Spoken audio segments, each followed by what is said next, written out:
to see what I think is some progress from Okay, that last sounds week. wonderful. If you want to look, I Okay, sent them a messenger. I I beveled the hoof wall like we discussed. I did that about 6 days ago, and then I took some pictures, and I took some pictures today, okay, and I think I can see some change, or at least I hope so. okay, great, great.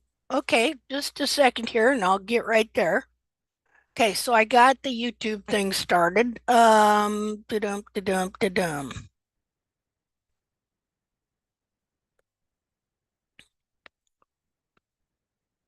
Let's see here. Okay, let's see. I gotta go find Facebook. Hold on.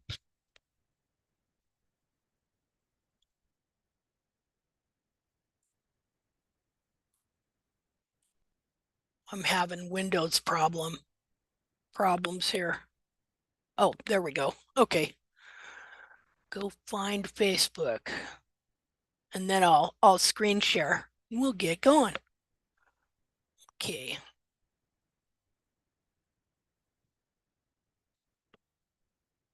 Okay.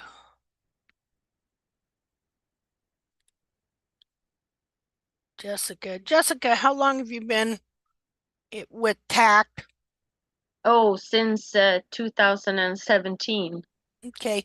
Did you take the first webinar? Yeah, yes. I've been trying to participate in as much webinars as I can. Well, So, I only had like one main webinar, and that's how that group got started. yeah, okay. Okay. Yeah, I Um, started it in the summer 2017. okay. That's when I can't remember how I found you, but I'm happy I did. Oh, me too. Joy to have you. Yes, thanks. Let's see here. Um, okay, what am I doing?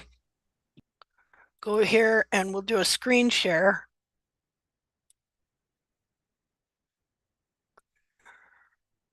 Okay. Okay. All right. So, um, let's see. 416 and 410. Okay. Okay, so this was 46. No, no, wait. Yeah, the left one 410. is from the Okay. 10th of April, and the right one is from today. So it's Okay. about 6 days apart.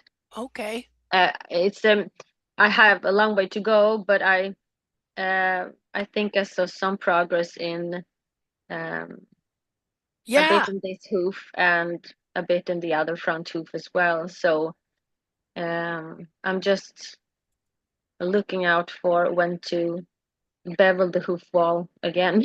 So Okay. I'm just looking. I'm studying.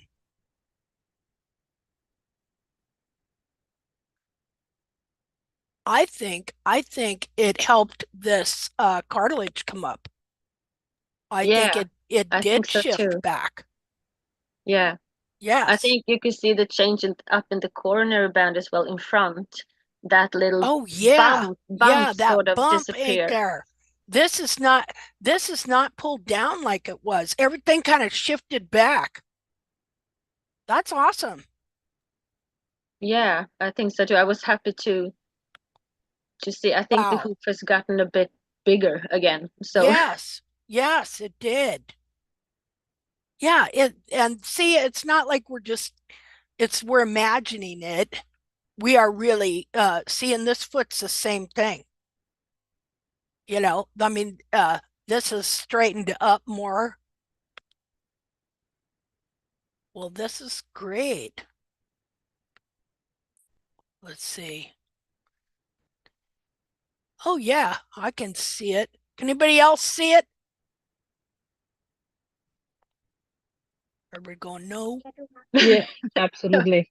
I can see Okay. it. I can see the Yeah, transformation. yeah, You that's look, good you because look I was yeah, like, oh, maybe it's just me because I wanted so bad to go in the right direction, but I think it's gotten bigger, so it's good that you two can see. Yeah, no, I see it. Yep, I see it. I Wow. can also definitely see improvements, Jessica. Well done. Yeah, good. Thank you. Yeah. So I wonder if when this is pulled down, it can pull the heel in like that. I wonder if when all is released, if when it lifts up, it can pull it back out some. Curl in the heel, curl out the heel. Just something to think about. Huh.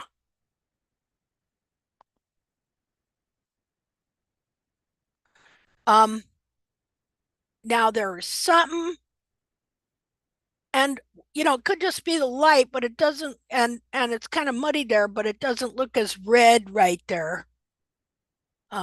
The bulb doesn't look as rounded and bulgy, you know.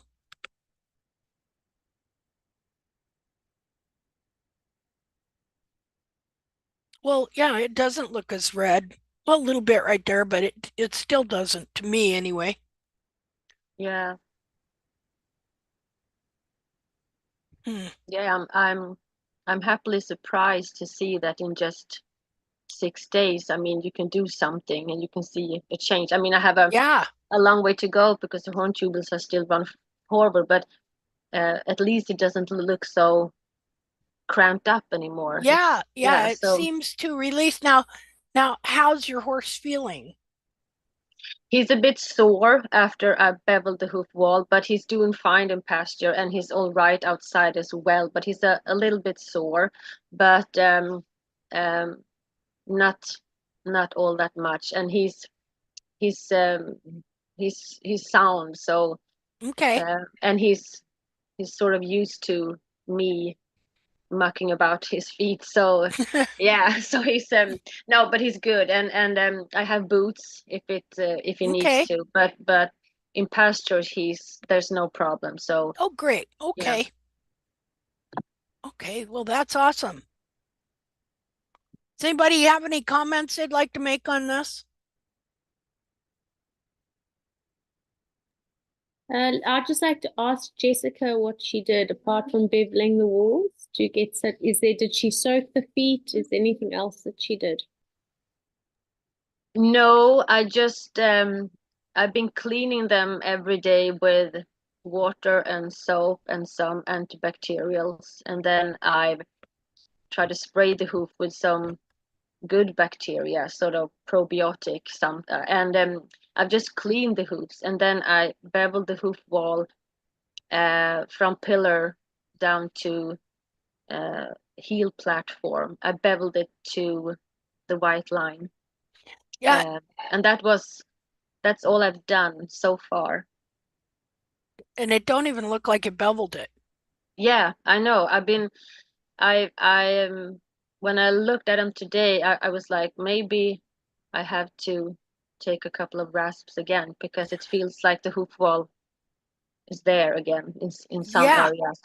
yeah, because what it does, as we were discussing, just let me get the annotation going here. What it does is, let's see, what have I got here?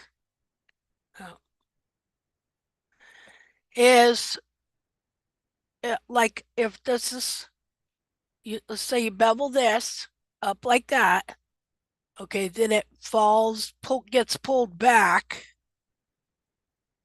and it winds up the ground again. See? So it'll look like you didn't bevel it. And I'm not so sure that I mean, I don't know this for sure, but I'm not so sure that the thickness of the wall, okay? Like let me give an example. Okay, like here's your outer layer, and then here we'll just do, and here would be the innermost layer, let's say the lamina line, and then this is something to think about. So you got these different layers in here. You got the stratum externum, the stratum medium, and the stratum internum. I might as well make that white.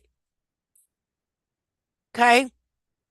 So who's to say they can't move independently a little bit of one another? Because it is all tubules, right?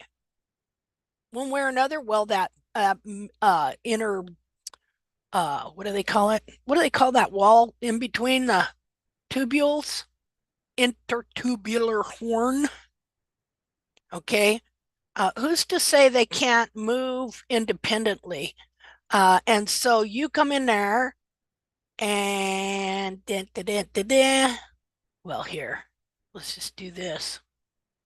Hold on a second. Okay, so let's see. Okay, so let's say they're all like this. I'm trying to figure out how I want to demonstrate this. Okay, you come in there and you bevel them all.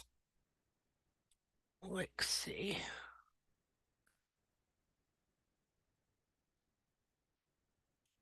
Which would make it kind of like the rim kind of like this.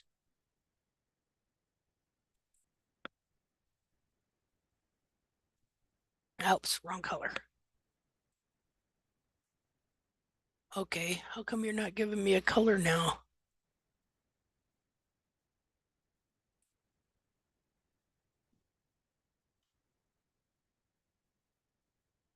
Okay, so see the bevel right here?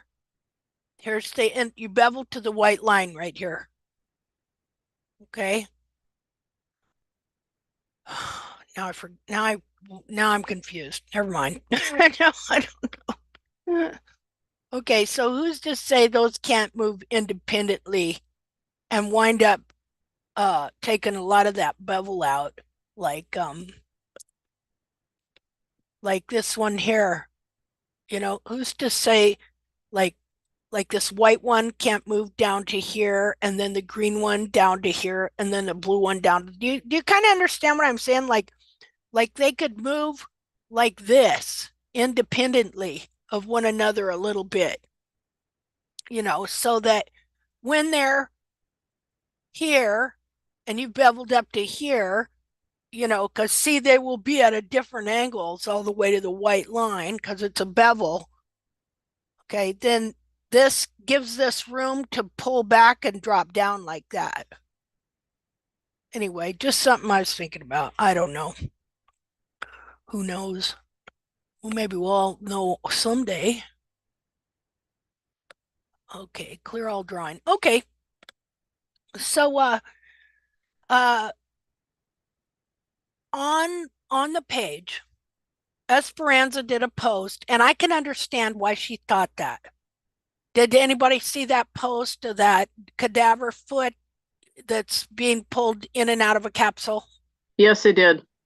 Okay, so Esperanza, bless her heart, who I don't think she's here. Anyway, she thought it was a live horse, and other people kind of did too, and they mentioned how horses have lost their hoof capsules and people have regrown them. And I've heard stories of that as well and seen pictures. I have pictures of a horse. They had trimmed the heels out so much and shot it that they just run it out of the capsule. The horse is standing there on bloody stumps while they hold the hoof capsules. So I really think that these horn tubules that grow forward are a big part of that because I'll have to look at those feet and see because if you have a horn tubule here and they're up here like so, that is still creating a leverage that is pulling all of these forward and off the back and still pushing this right here is still a lever pulling up, just like when you take a boot off. You know, how somebody have a tight boot? Have you ever pulled a boot off of somebody's foot? Have they ever asked you, could you pull my boot off? And you put it between your legs and you pull and you kind of, or or else you can just stand there and pull, but you have to like pull on the toe and pull on the heel, kind of back and forth, And so this here would create a tremendous leverage on that heel, pulling it forward.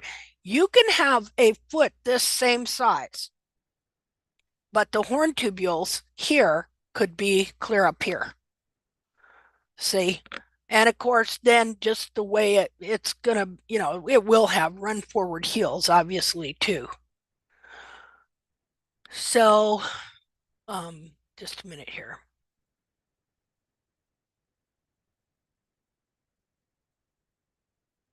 Clear all drawings.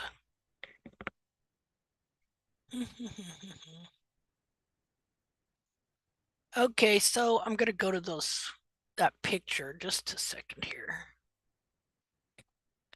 Oh, got to get rid of the annotate. Just a second. There we go. Okay, so I want to show you these pictures. If I can find. Oh, okay, I'm in Facebook. That's why I was confused. Just a second here. New share.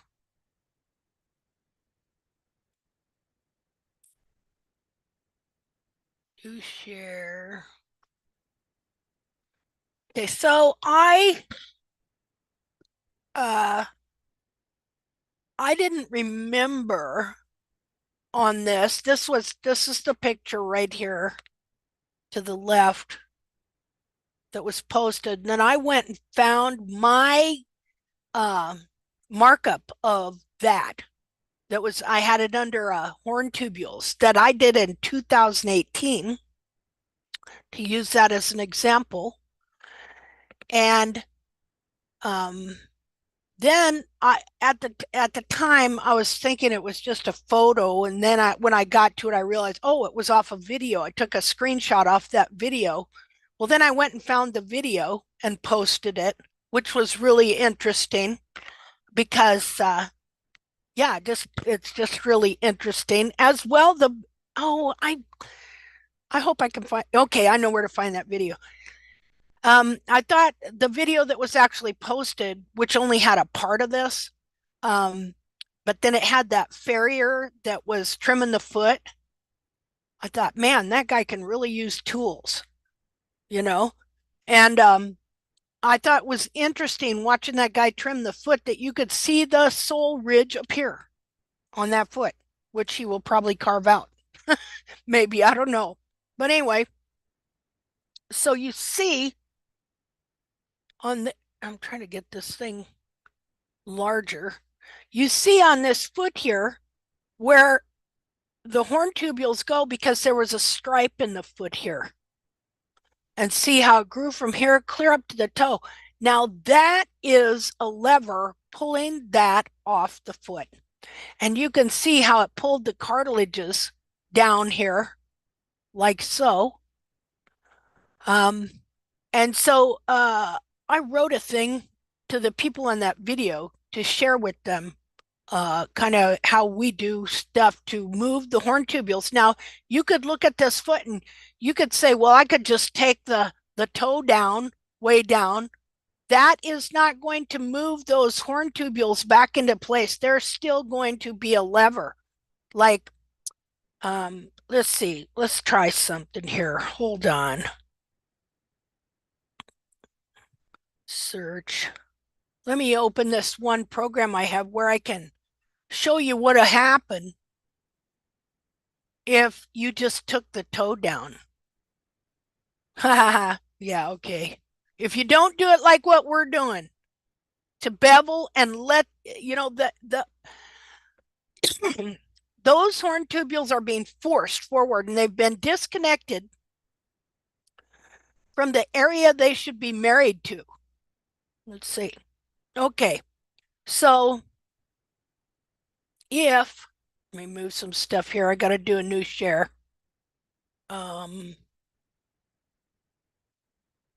Okay. Hold on. So understanding how these feet move, where things grow to. And see, this is really good that Jessica had brought this example, come for help on this deal, because she could see something's going on, you know, to remind us that this is something that we always, always, always have to keep in mind, because you could get them all in alignment. You think, okay, I'm good. Guess what? They can just gradually all grow forward again. Yeah, you got to keep a constant watch on them. And what I found interesting in wild horses is how much they wear this area. Because they're always like leaning from side to side to get a bite of grass that's over here instead of wasting energy moving around. They'll tip over on the side of that foot and wear the side of that foot grazing. See? So that helps keep these horn tubules now in alignment. Now, what's interesting about this foot is look where it's broken out. See, I wrote to these people, I explained to them how when these horn tubules grow forward, like we teach, like the horn tubule is supposed to start here. Just a minute, let me get.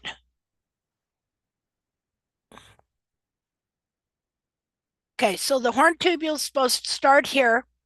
It grows down with the lamina. Just a second. Oh, something's going on here. Hold on. Okay, so right here, the horn tubule, the lamina, you can see the horn tubule on the exterior.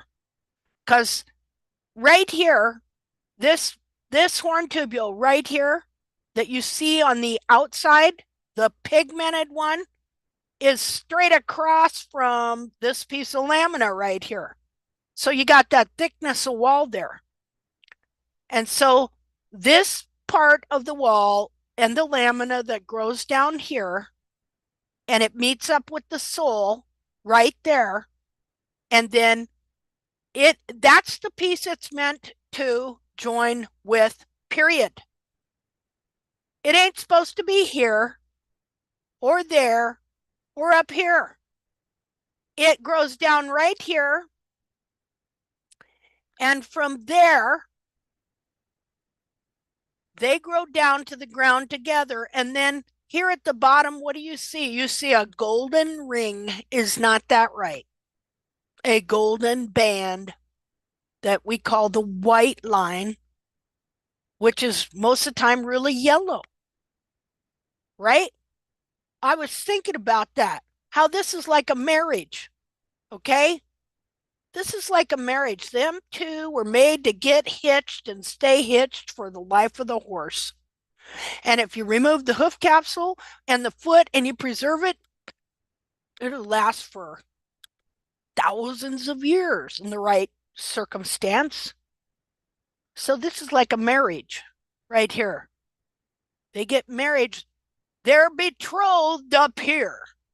Eventually, the marriage will happen right there. They get hitched and they grow to the ground forever, and it's till death do us part. Isn't that the truth? Because this here, of course, it can keep growing forever, but the sole dies and exfoliates at about there. The sole will only grow about an inch, and then it dies. This wall can keep growing forever. It can grow forever. You've seen horses with the hoof wall curled up like so. So I just thought, I was thinking that today when I was describing this, and I was thinking, because I went, grows down, joins up with the white line, and I put, which is really yellow, right? And I was thinking yellow. What's that remind you of? Oh, gold. Oh, what's that remind you of? It's a wedding band.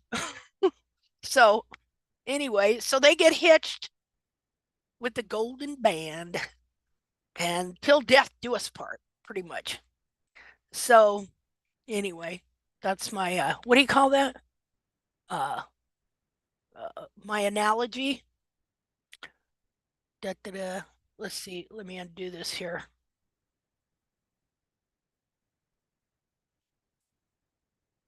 Okay. So anyway, so now do you see how this? So as we relieve this at ground level, and here's another thing though. If you haven't got any heel, you're not going to be able to get these to come back here. You might get a tiny bit of movement, but all that might wind up doing is just scrunching your foot. You might get that toe to move back a little bit and these tubules to move back a little bit, like so.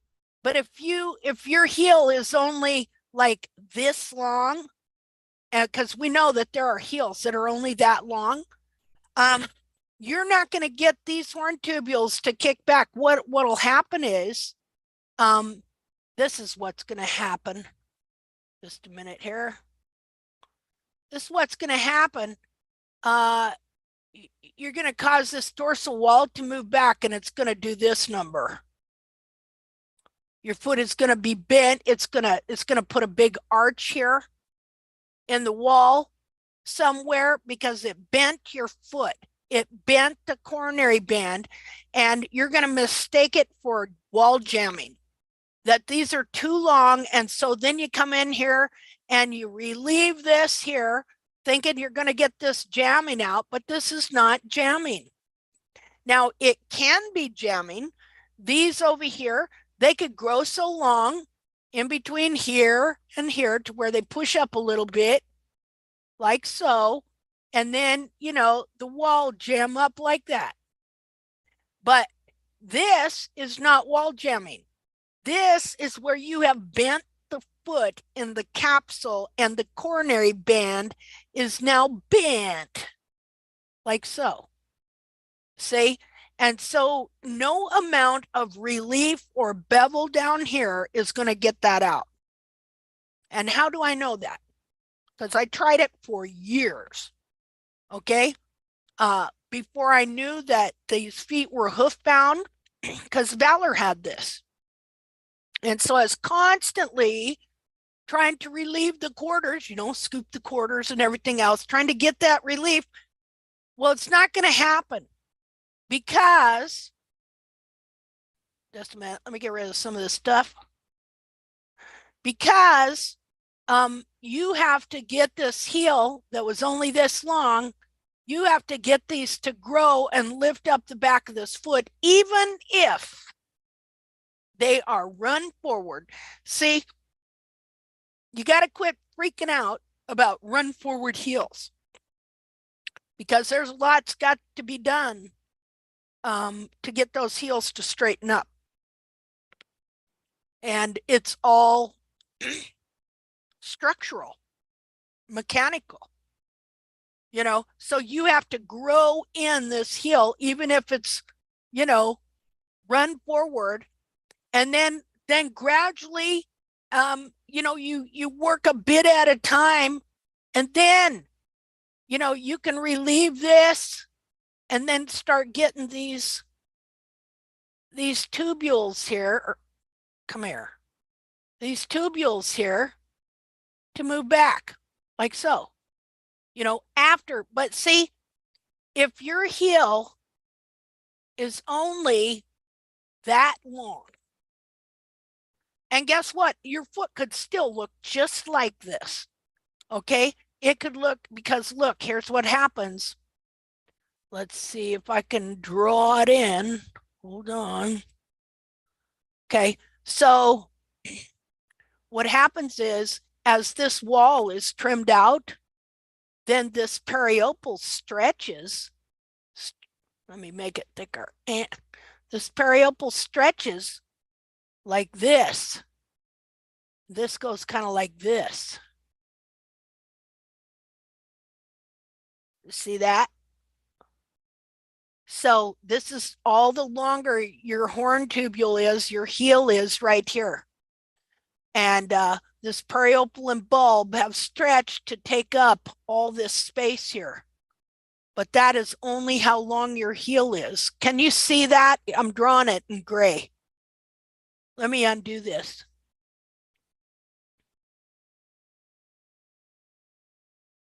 Okay, so in this case, my heel here actually is about this long. Okay. But you can have a foot that looks just like this. Not just like this, pretty darn close. But in reality, your heel would only be, well, I'll do it in red so you can see, would only be this long. So how can I have a foot that looks like this, but the heel's only this long, when in this foot, the heel is clear up to here? See, how could that be? Well, I'll show you. That's when you see, okay, now, see, you always want to pay attention to this band you see here. The band that shows right behind that is the coronary band groove, showing the where the coronary band sits. And then you have back here where it should be, it shouldn't be any wider back here. What happens when you trim the heel out?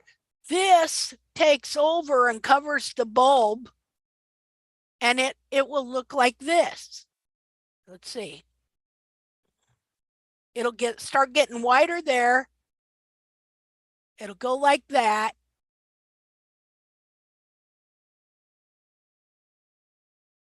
Be like that. You know, doesn't even have to be like that. It can just, you know, this periopal skin can look just like that. See there? But it's a totally different configuration. And so if that is what you have, and your heel is only this long back here, no way on God's green earth will you get these horn tubules right in here, this horn tubule, will you get it to move back into alignment to where it's supposed to be? Now, where's it supposed to be? Well, look at the dorsal wall.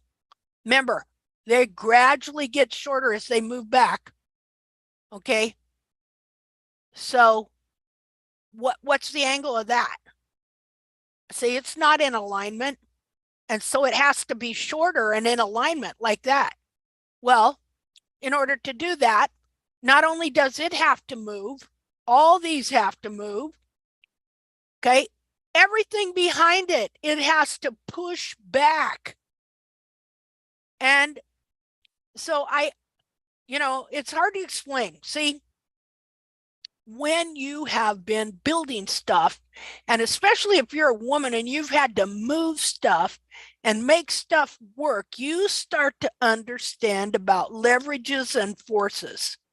Okay, so I know that there's no way this horn tubule here is going to move this one here, right here.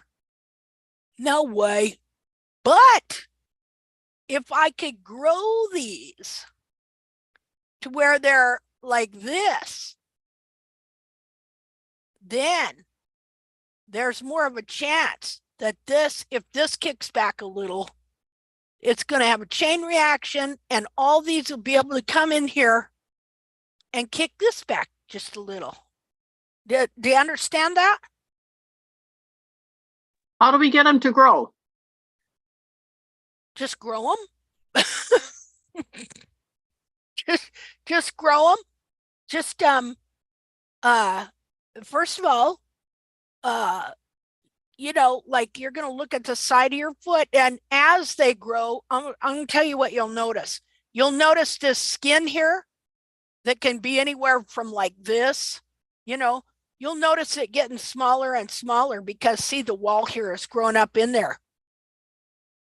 You know, you just grow them. Like if you go back to videos I did in 2015, even before I knew that we were trimming the heels out. See, because I had real what I thought were underrun heels. In reality, they were trimmed out heels. Okay. And so I thought I had run forward heels, and I could tell mechanically that if I was ever going to get them to stand up, that they were going to have to be longer for this horn tubule here to move back and kick that one up. Okay. And so that's why I just started growing them. But this is what I was going to do. I was going to grow them until I could get this here to move back and kick it up like so. And then, because see, I still had this image in my mind of what the foot should look like. That one dead wild horse that wore its heels out. Okay, I was still trying to get that all the time. And Valor did not want to have that kind of foot, and it's too moist here to get that kind of foot, because anytime that periopal gets wet, the back of his foot that was under tremendous pressure would just rise up. And so his foot always looked like it had too much heel, until finally I trimmed out so much they were looking underrun. So you hear him talk a lot about that in barefoot circles too. My horse's heels are underrun. See, and they think they can fix it by just taking the heel right down to there. That fixes it. That don't fix it, makes it worse. So in those videos, what I thought I would do is I would grow the heel, and all these here would move back and kick that up here. And then when I was done, I would then trim them out again to that. That's what I was going to do. Thank God.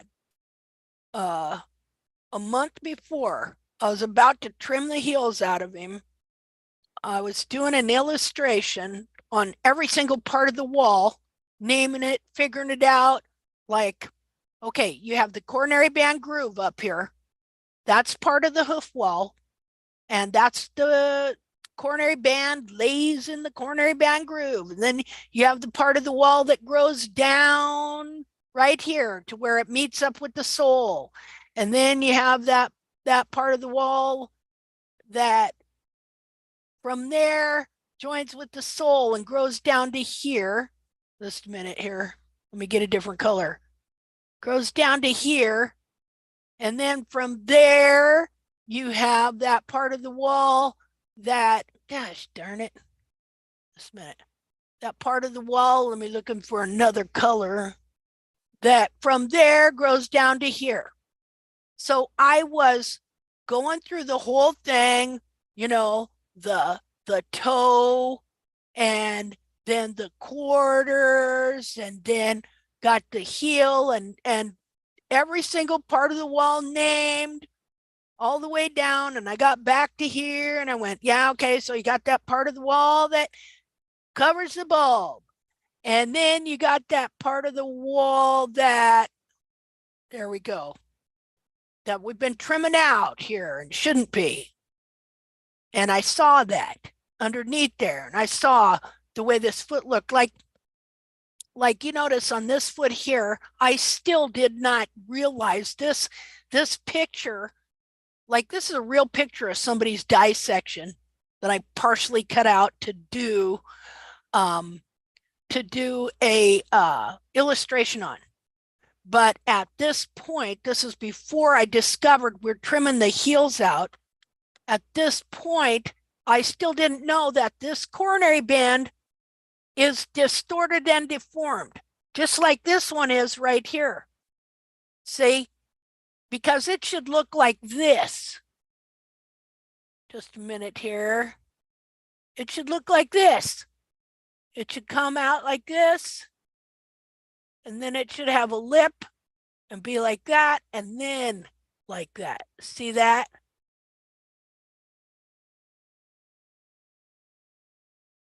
So this whole thing here is the coronary corium that grows the hoof wall. And see this right here? That's where your heel buttress is supposed to grow from, right here. And of course, where's it on this horse? It's been wrapped around and under the foot. And same on this horse. See, because now we know that your cartilage don't look like this. See, but when I did this, even though I was working on these horn tubules and I figured out you needed to grow this, and then I used this, because when did I do that? Okay, 10-3-16. Okay, well, wait, this is 10-3-16. This is 6 months after I came to understand we were trimming the heel buttress out of these horses. So I still didn't know a whole bunch of things that foot there was going to teach. And so I made this up on what I knew at the time. See? And so I was understanding some things, but I did not know that this coronary band in here, all right, that it had this lip right here. Do you see that little thing there? Do you see how easily that can just be twisted around under? Look at it right here. See? See there? This should be clear out here, at least like so. You know, this whole foot's deformed, and these should be like so. So, you know, then you see down here, you see how it adds hoof capsule into the wall here. You know, see up here, I'm showing how this part of the wall moved back. Here, let me get rid of some of this.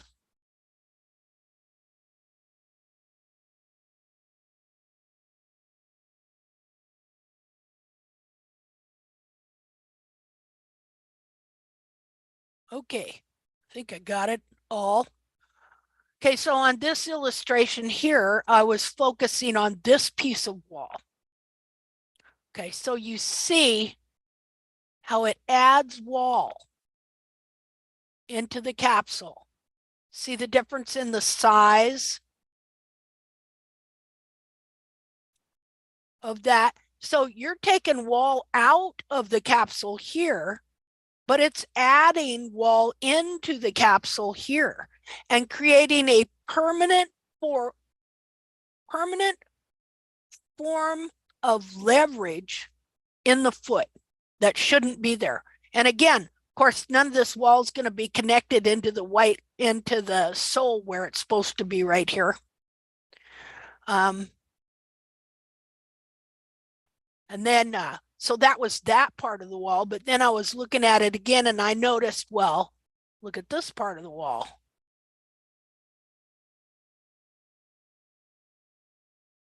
See? Look at how much came out.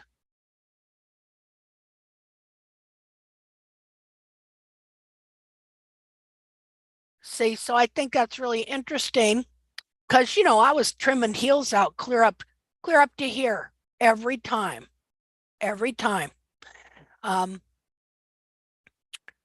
So, you know, it's all about understanding. You know, we have to have understanding and of these things, of how this works, how this wall gets added in, how this all becomes a form of leverage on the foot. See, now On this foot here, I don't even remember ever seeing a hoof capsule to it or anything else, but I can guarantee you that it was probably more of a capsule like this, or totally trimmed out. And I can tell by the way the back of the coronary band looks, because it's wrapped around like that instead of coming out like this.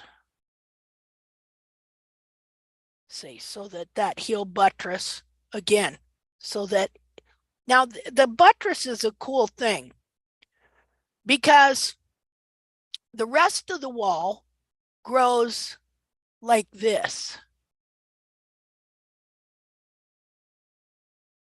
Well, let's make it a little longer. Don't want to trim him up too short. See that coronary band groove there? Let me do it in yellow.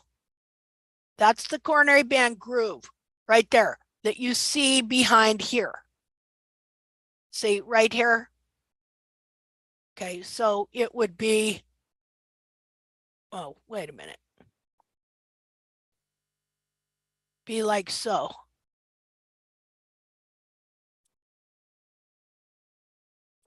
So this groove is all back to here, except when you get to the heel buttress. If everything's right.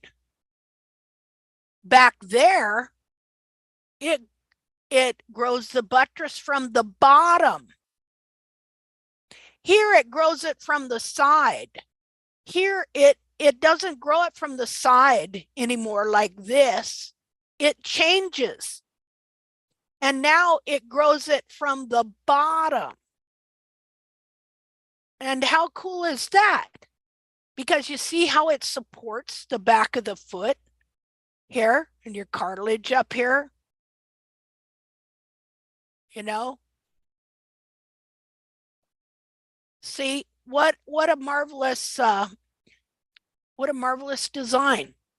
That support in the back of the foot like that, holding this up. Now this really is a pillar. This piece of wall that grows on the side here, in that they started calling pillars, is not a pillar in any way, shape, or form. It's just part of the hoof capsule. It's not a special source of weight bearing. It just wears least, because horses, look, if you think of it mechanically, which part of the foot does the horse break over the least on? Can you tell? If you think of the way a horse moves and his most common movement, which area of the foot would he break over to wear down the least on? Can somebody answer that? The heel and the back of the foot? If that's what you're asking. No. Sorry. Misunderstood you completely. Okay. Oh, go ahead. I'd say maybe the toe pillar. Toe pillar, I think it's called. That would be right. This area right here would be the area he would break over the very, very, very least on. Now, please always speak up, even if your guess is wrong, okay? This is the area they break over the least on, okay? Maybe when they're turning a circle, you know, think about it. Turning a circle, okay? Otherwise, they break over, of course, always, you know, back here for sure, and in the toe up here for sure. And then next would be if they're in a place where there's sparse grass and they have to work at grazing, they will break over in the quarter a lot. And that's what keeps these quarter tubules trimmed down, so their feet don't distort as easily. And funny how they'll break out in here too when these horn tubules get pulled forward like this, because then it's disconnected from the sole, so it's hollow, not connected, not solid. That's why they break out right there, just like this guy here was trying to do, Poor guy. And I'll bet you this horse was trimmed, you know, maybe not all the time, but you know, everything here could happen from the way somebody trimmed this horse over time. It can happen. So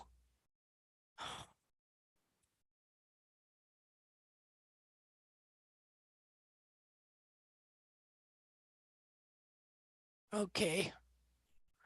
All right. Well,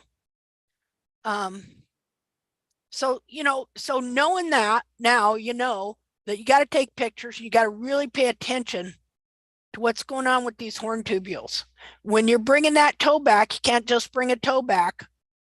You got to then work with these, and you can't just work with these if you got little shorty heels of nothing to be able to kick back up. Now I had some heel here to work with because I purposely grew it in. And so on those videos, even in 2015, I was growing heels on my mare, my pony, and Valor. And unfortunately, a month before I discovered we were trimming out the heel buttress, I thought, oh, pony's feet look good. Everything's standing up the way it should. I'll trim the heels down. And that was just a big mistake. See, I wish it would have gone the other way. As bad as it is, though, there's stuff I've learned from that pony I may not ever have learned anywhere else. So come the day when that pony, and she's not unhappy by any means, but her feet are not good by any means either. They've been everything from slippers to cans. And you know, I know if I'm fortunate to understand enough. See, I know that they can be fixed. I know because of George Malikos. Let's see, who else here? George Malikos in Greece, who was able, there was a filly. He buys this filly because he bought a place over there and he wanted something to eat the grass.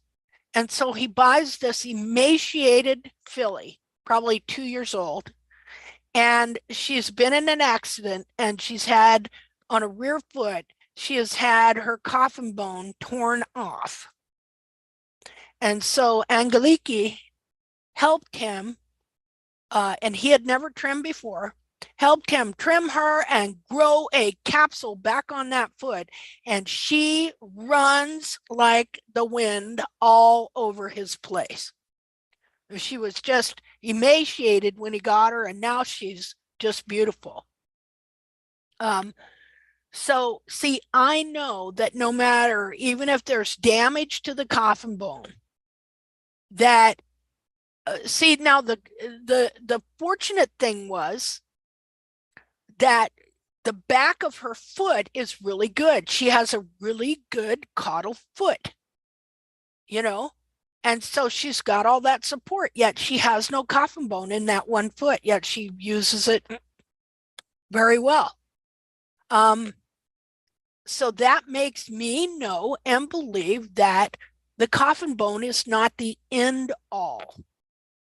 Okay, that there's things, and I can see now where there were things I did not know that if I'd have known at the time, we'd be someplace way far from where we are now. But I know that these horses, even if they have damage to the coffin bone, which laminitis does, because you see that coffin bone inside here, okay, it sets in a form-fitted rim of hoof wall here, hoof wall and sole of sole. And so when the wall gets pulled out, it sets the edge of that bone and that corium on a flat surface that wears it out, and it can wear out the corium and then wear out the bone. like you've seen in the x-rays of severely foundered feet, where half of their coffin bone can be worn off. Because see, that's supposed to set in its own form-fitted convex rim of sole that keeps it perfectly cushioned and fits so perfectly that there's no pressure on that rim whatsoever. And so what happens is then if the sole corium wears out, then guess what? Okay, this wall growing up here gets down to here, and well, there's nothing there for it to join up and marry to. Okay, because the sole corium has worn out. And so the wall cannot join with the sole. And so since it can't join with the sole, it's lost its betrothed.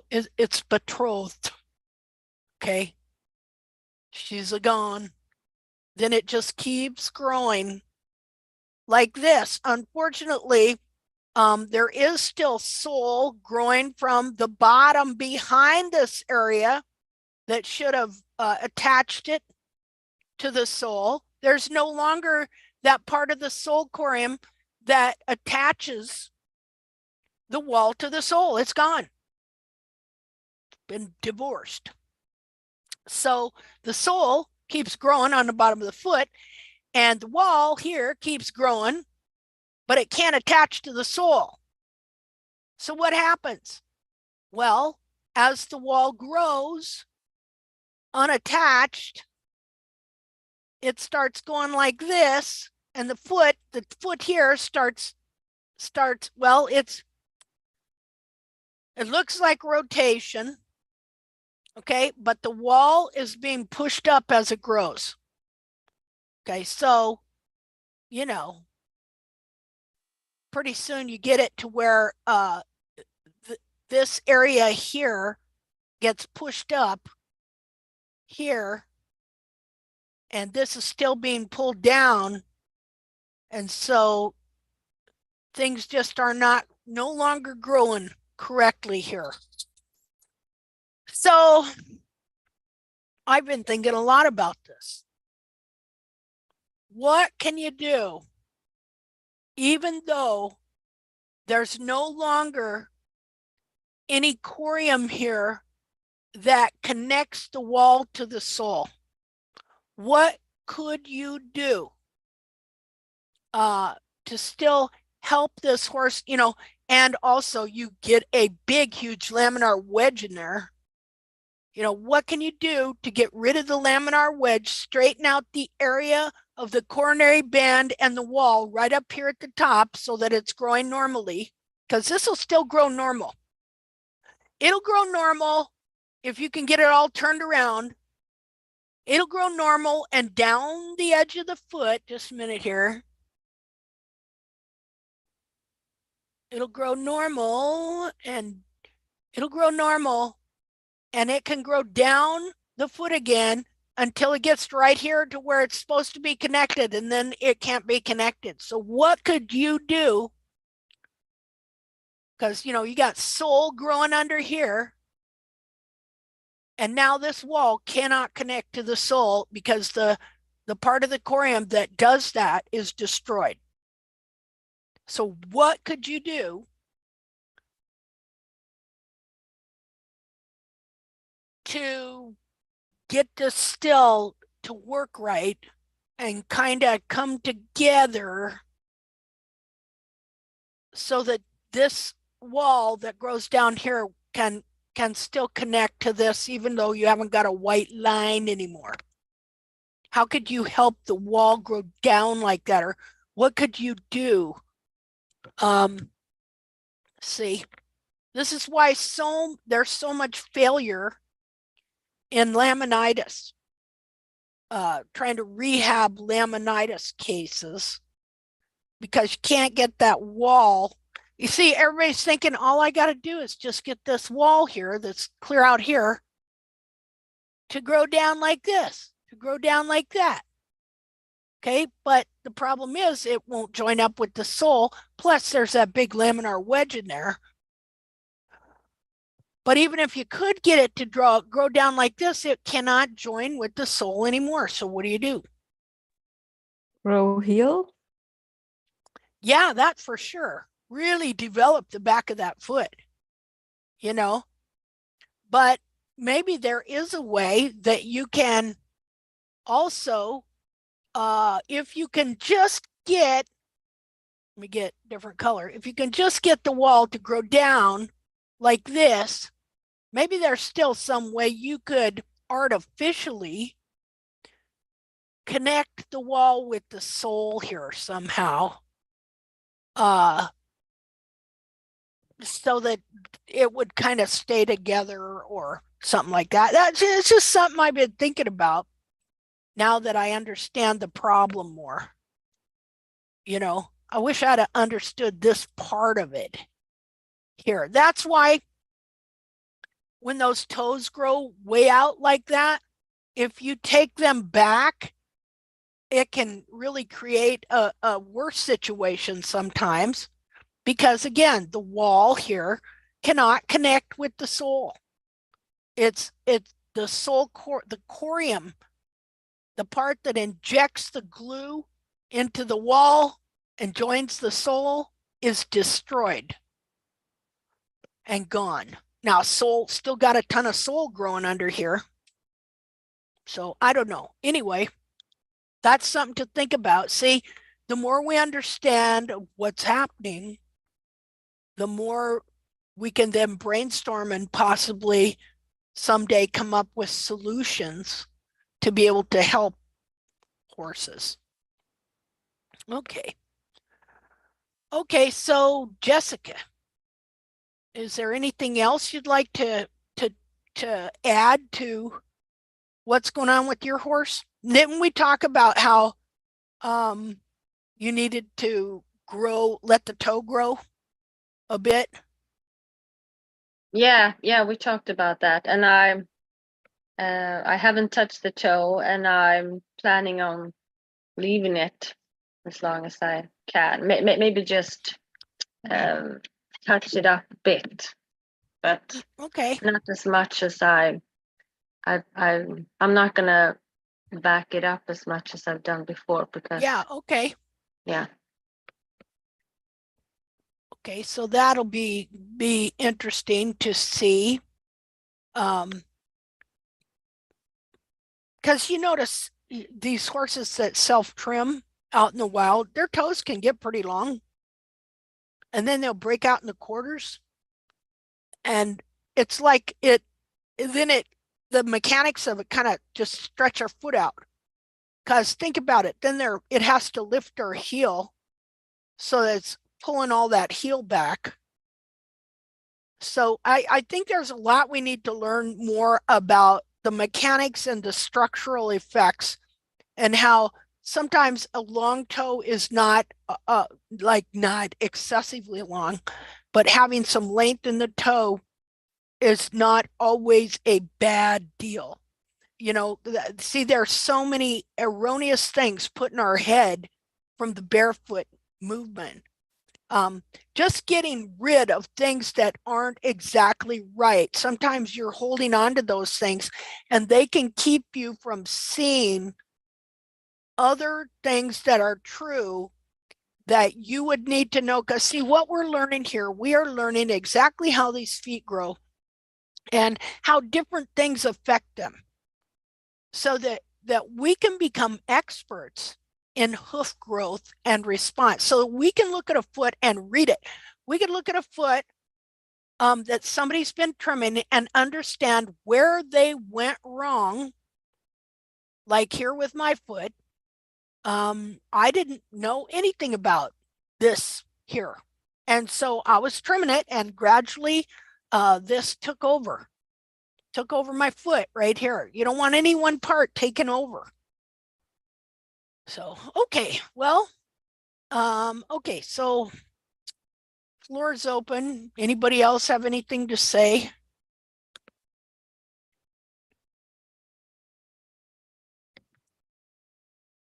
Linda, if no one else needs assistance, I would really appreciate it if you could look at Ellie's low foot.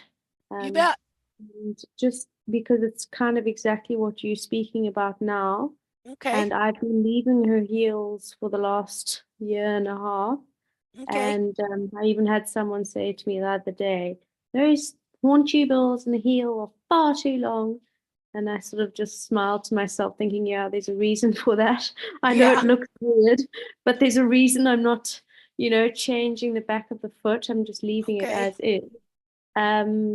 But I'm kind of at a stage now where the toe, I have taken down sort of to the surface of the sole, but and I've beveled out and scooped out in the quarters and left the heels. Okay. But it's just looking really odd now, and I don't know what else I should or shouldn't be doing. So that picture's today. Okay. Oh, That you're big doing that thing I line. did. Yeah, that big yeah. line, she had a massive solar abscess, and they about 6 months ago, it kind of went right from the back of the frog, under the frog to the sort of diagonal into the toe. So it was a massive abscess. And then I did what you suggested in one of your videos. I took a little, because there was an event line anyway. And I took a little saw and I kind of just went in like a mil or two to see if that would help with the angles of the tubules. I'm not sure if it did, but anyway, it made the event line look a lot worse. Well, the thing about it is, I'm all for that. Because what they'll do in farrier, they just will rasp the whole wall down thin. This way, you're keeping the strength of the wall, but you're kind of changing. You're trying to help direct the horn tubules in a different direction, and it worked for me. Yeah, I think it has worked some.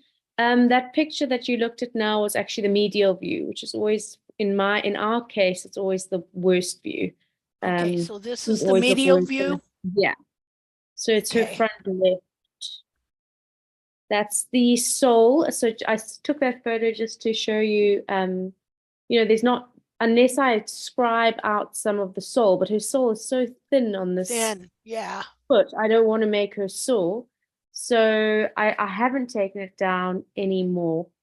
But you can see I've beveled there in to try and shorten those tubules there to allow space. Looking at it now, I'm like, I could have gone a bit further forward with the scoop, perhaps. Further forward? Well, I could have made the scoop, a bit wider, a bit longer, maybe, just to give a bit more negative space for those tubules to come backward. Okay. I know you've mentioned before, you've said, so that's the same foot from like maybe 8 months ago. Okay. Well, what I see here is that your heels are starting to stand up. Yeah. See, you're getting some heel. And so, you got to remember, people are looking at feet like this and thinking it's good. Yeah. So no, you're starting to get some heel in here. And that's going to start lifting her up off the ground, which is the best thing that can happen to this frog back here. See? So, I don't see anything wrong with where you're at this point. Yeah, it's just a very ugly face because the toes because the cartilages are lifting up and pulling out at the back, and the toes are still where it was. It's just looking like this really elongated foot. But there's not much I can do about it without causing her discomfort. Yeah. No, so I'm just leaving it. Absolutely. There's absolutely nothing wrong with where you're at with this foot. And so here's a deal that happens. Okay. We feel embarrassed and judged if our feet don't look a certain way. If they didn't have that barefoot look, like I remember when my feet went through some of the weirdest, ugliest stages.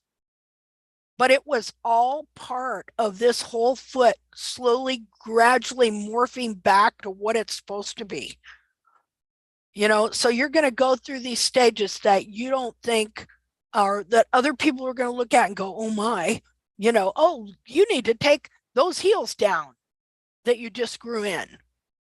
You know, well, no, she's finally getting some uh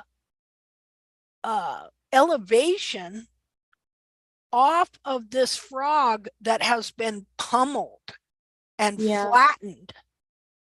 See, just pummeled and flattened. And so it takes a while for these frogs to come back to life. And then, but then once they do, and once they start growing, then that starts to, if they start to be a helper in elevating that foot up. See, right now, you probably really haven't got any frog stay per se, because see, that frog is pretty much dormant. You know, it's not really growing very much. And see how sucked down you look between the bulbs there? Yeah. Okay, so there's no frog stay there. There's no frog growing, because as long as the foot was like that, okay, that thing was just pummeled. You If you know? go one more picture to the right, Linda, you'll see how it really was. It Yeah. was even worse. Yeah. It was And so see, terrible. yeah, and guess what? You know, take that over to certain people's pages and they'll say, oh, that's beautiful. Yeah. See, no, it wasn't beautiful. But see, I would have thought so, because that's the image that was put in my head, a triangle. And see, that's what they're teaching, that the horse walks on these bulbs here. See, your frog is basically just kind of dormant. It's not really growing robustly. And but it eventually will come back to life. This minute here. And Yeah. then, yeah. oh, Sorry. go ahead. What'd you say? No, I was just going to say that picture that you saw now, where the sole was all sort of red and orange. That was an old one. This is the most recent that you're looking at now. Yeah.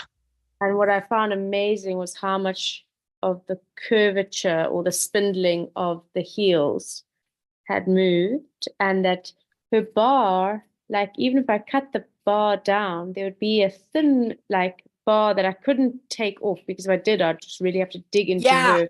I know exactly what you're talking about. Like Yeah. this whole thing's moving.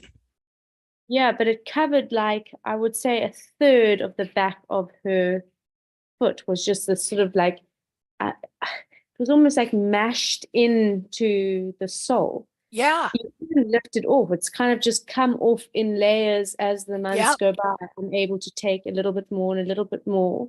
Yeah. I know what you mean. It's been such a process to get this foot to start moving. And that frog, if I trimmed the frog almost down, not down to the corium, but to where I went, okay, it could be getting sensitive. It was still flat on the ground. There was nothing I could do to get the weight, because there just was no foot. Yeah. So I'm quite happy to leave it. I'm very happy with how her foot is fine. I mean, she's a 17-9 horse. She's a big horse, so she's very heavy. And for her to be finally having a bit of hoof there, I think is really, really good. Yeah. I was just wondering if I must just leave the heels, that I mustn't try. And I remember watching one of your videos, it was probably from a long time ago, talking about resetting. Sometimes you need to reset. And I just looked at that foot today and went, is this maybe the time I should be thinking about that, or just leave it? No, I would not at all. Yeah, okay. That's Yeah. my intention as well, is to just totally leave this foot and watch it for a bit. Yeah. Okay. Here, I'm going to do a comparison deal here in just a second. Oh, come on.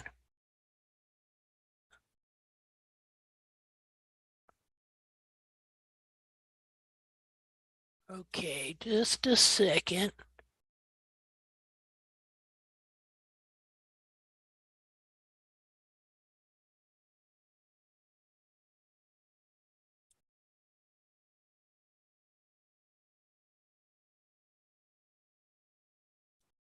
Okay, hold on. New share. Okay. See, that looks very different to me, those 2 feet. You know, first of all, this is, your heels are not as curled in. Look at, you can see the bar, how it's smeared up here. Yeah. Hate to use that word. That's a Henderson word. But anyway, it's true. That's the way it looks. So yeah, I think it's doing great. Your foot is much more shaped like a true foot. You know, I mean, look at how round the toe was here. You know, now you're shaped more like the foot is supposed to be shaped. But this frog will eventually come to life. You know, and if you get a chance, any soaking would be beneficial to it. But mainly getting these heels up off the ground, I think that where it's at is in a very good place in the scheme of things. And when this frog finally comes to life, and because see, it's been just pummeled down and pummeled down and pummeled down, then that's going to make a real difference too. Okay. Great. I'm excited. Yeah, I mean, look at that. Her bulb's not on the ground. Yeah, I remember you laughed at me a few months ago when I said to you, yay, we have liftoff, because we had about 1 millimeter of air between her bulb Yeah, and lift off. Yeah, Yeah. no kidding. You know? Yeah, I think that's great. Okay. Thank you, Linda, very much for Well, just hey, casting thank your you. eyes over. Thank you. You're doing a great job. What commitment, you know? So, okay, so while we're here, okay, so last week with, okay, where to go? Just a minute.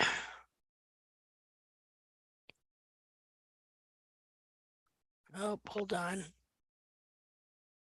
Okay, right here. Just a minute. Let me do a new share.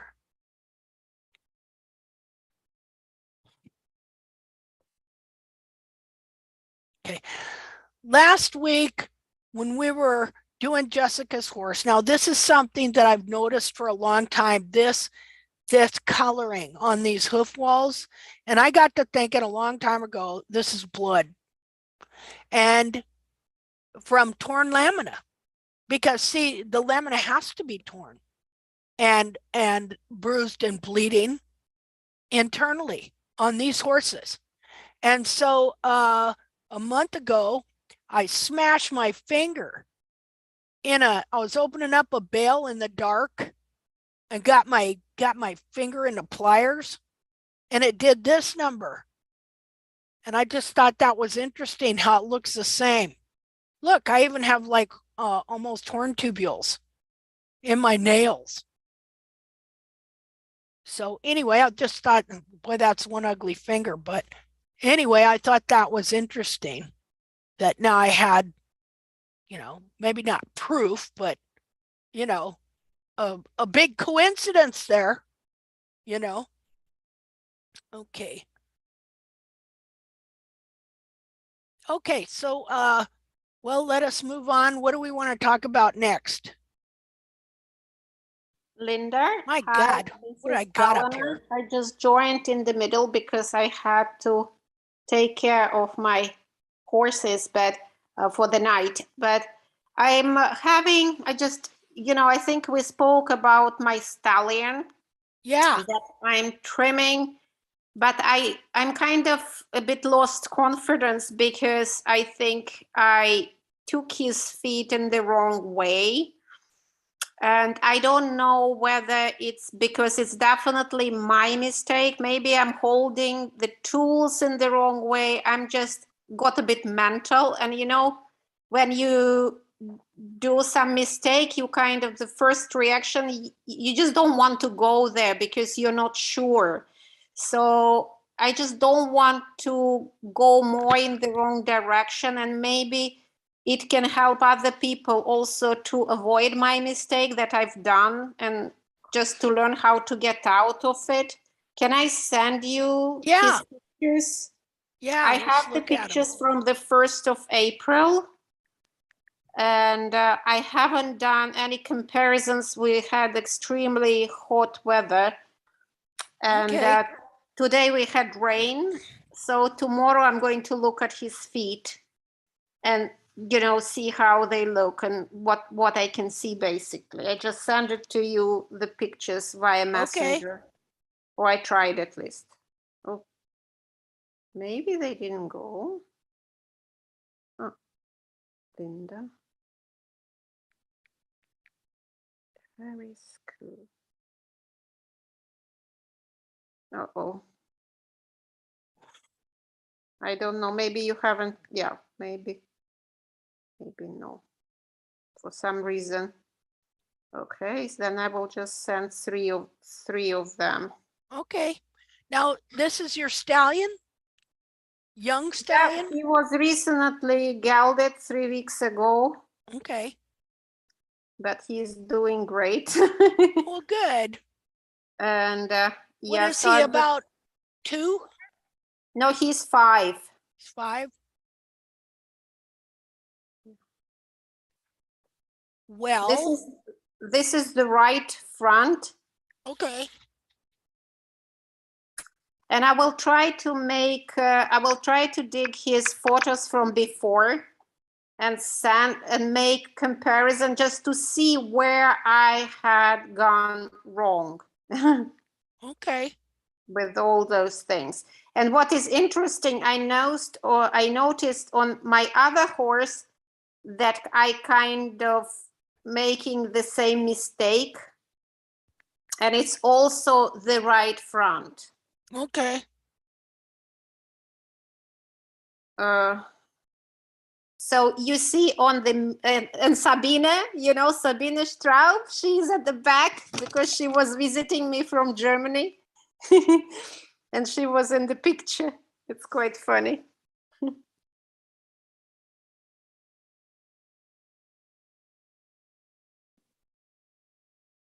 Oh, I think I sent it twice. One, sorry. Okay. And what is interesting on his left front, it's a reverse pattern, but not so pronounced. So at the beginning, the lateral part, which is on the left, it's really is stuck and it's full, right? The sole.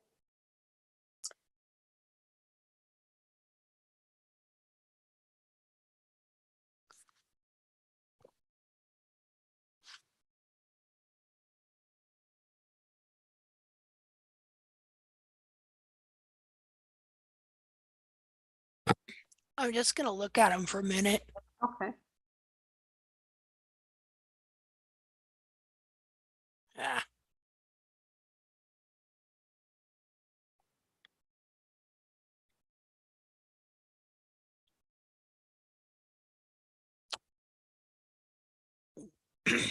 What I see is that you're not exfoliating the sole in the toe and in the sides of the foot enough.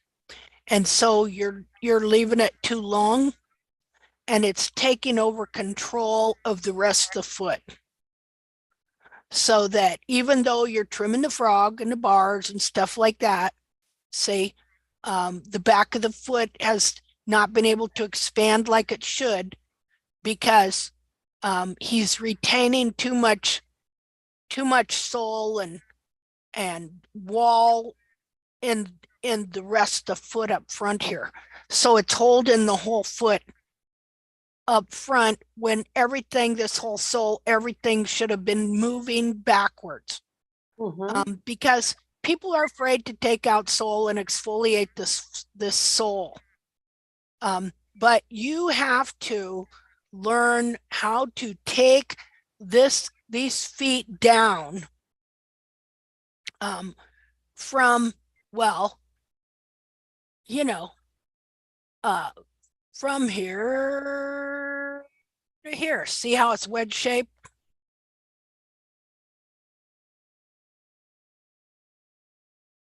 that area. Mhm. You have to learn how to take this area down to to the live sole plane. Mhm. Otherwise, this slowly will just retain sole and add up to where you have too much, and it's going to hold all this forward here. Yeah, that's what I feel. I'm not getting, it's not moving back, though I Yeah. keep trimming the bars, keep trimming the frog, the seed of corn. The other thing, what kind of spooked me is because his hoof capsule is kind of becoming twisted. So Uh-huh. the lateral heel is becoming more and more upright. It's almost 90 degrees. And the other one is just going forward. And Mhm. the sole on the right part of the foot is, the sole is full, and it's stuck to the hoof wall, but I started to scribe it, trying to make it more movable. But at the same time, there is such a discrepancy in the depth of the concavity of the sole, and in the, obviously also in the thickness of the sole, because one heel is more forward, so the sole where it's kind of empty will be thinner, and on the other side, on the lateral, the sole will be really congested, or the tubules of the sole will be really congested. But I'm trying to take it, a bit out on the lateral side, the sole. Uh-huh. And I'm just worried, I'm really worried that I will make the lateral heel move even more under the foot, and it will be pulled under the foot if I'm doing something. I just want to understand the mechanics of the process, what I'm seeing, and to understand from mechanical perspective how I can stop the capsule moving in the wrong way, basically. Well, Because if you look at the picture of the front view, you will see what I'm talking about, and that's what I'm not even so worried now about that the heels are not moving back. I'm really worried that about the twist. yeah. Well, you can see it in this view too. See, one, am I looking at this right? This heel's more upright and this one's run forward. No, the medial one is more run forward. Oh, okay. Well, it should be, I think. Let's see here. Well, look here. Sometimes it's confusing, even for me. And maybe, for some time I was keeping one heel higher, or the wall on one side. I just want to understand what has caused this. Or maybe Okay. it would be wiser if I prepare the comparisons of several, like over a year, over half a year, and we can look at them. Yeah, you see? And you see Okay. the tubules are almost banding here. It's like they're Okay. pulled. Okay, so look here. Wait a minute.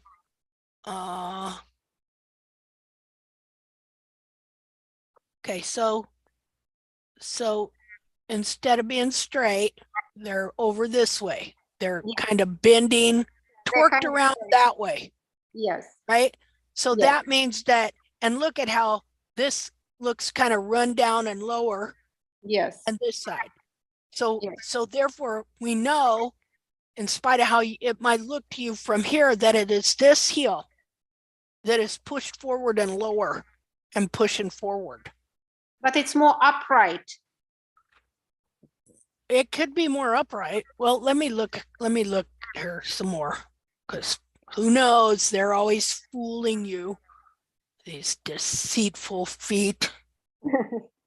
I mean, they are. Just when you think you got one thing down, oh, they got another version, you know? Yeah, never say never with these little babies. Let's see here. Because actually I'm looking now in our messenger chat and you did the markup on this feet already. Okay. But I Okay. wasn't sure what exactly I had to do with them. Okay, so you're saying that this lateral side is the more upright side? Yes. Okay. And the sole was really jammed up. And what was interesting when I started to scribe it, you see in the white line at the heel, no, on the left side, the heel, the black in the white line.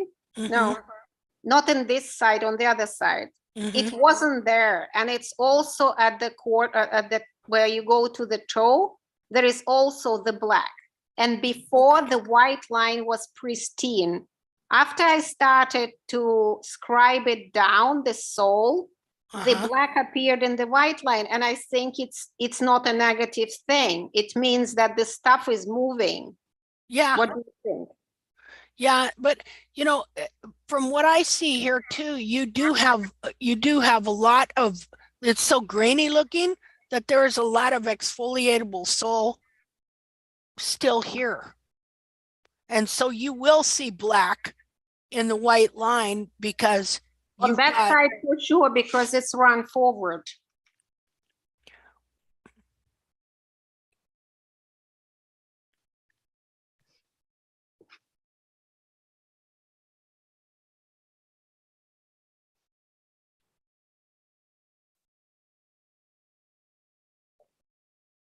Okay, so even with this side being more upright, yeah, okay, it's I mean, look at this right here.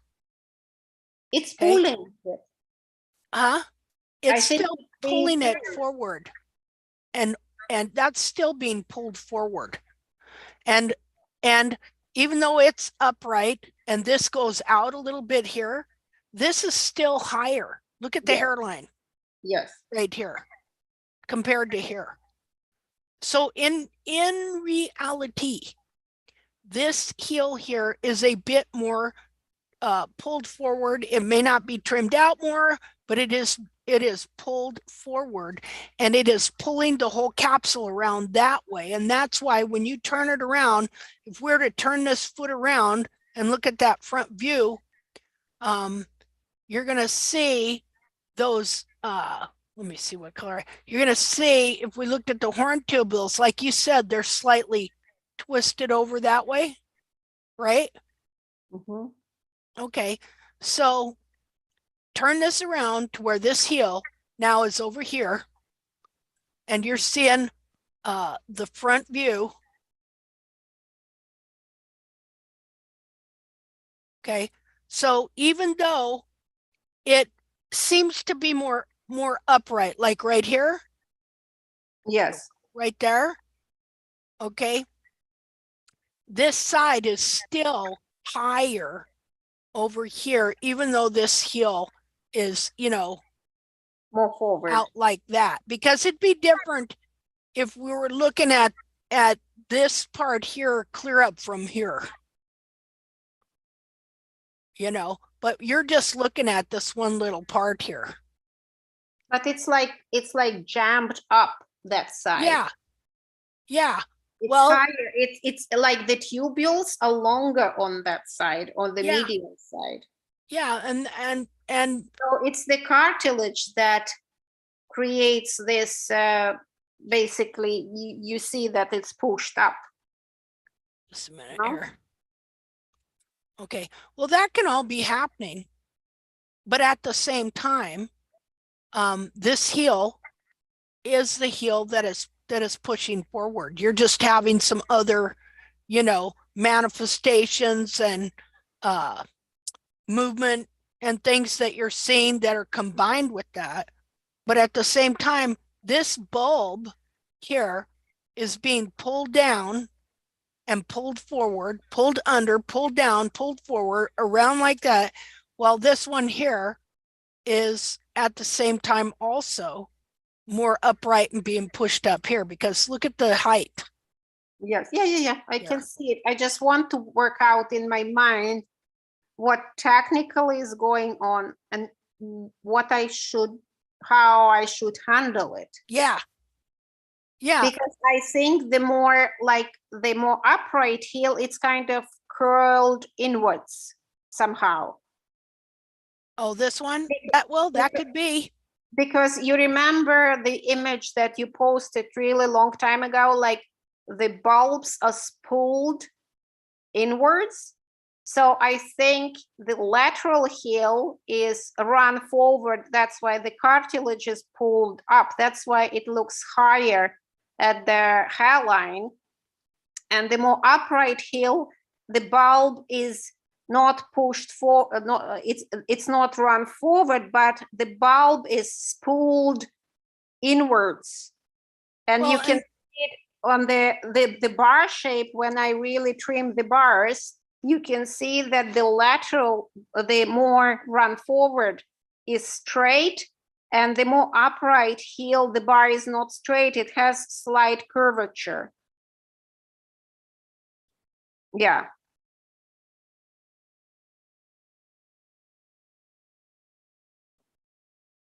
Okay.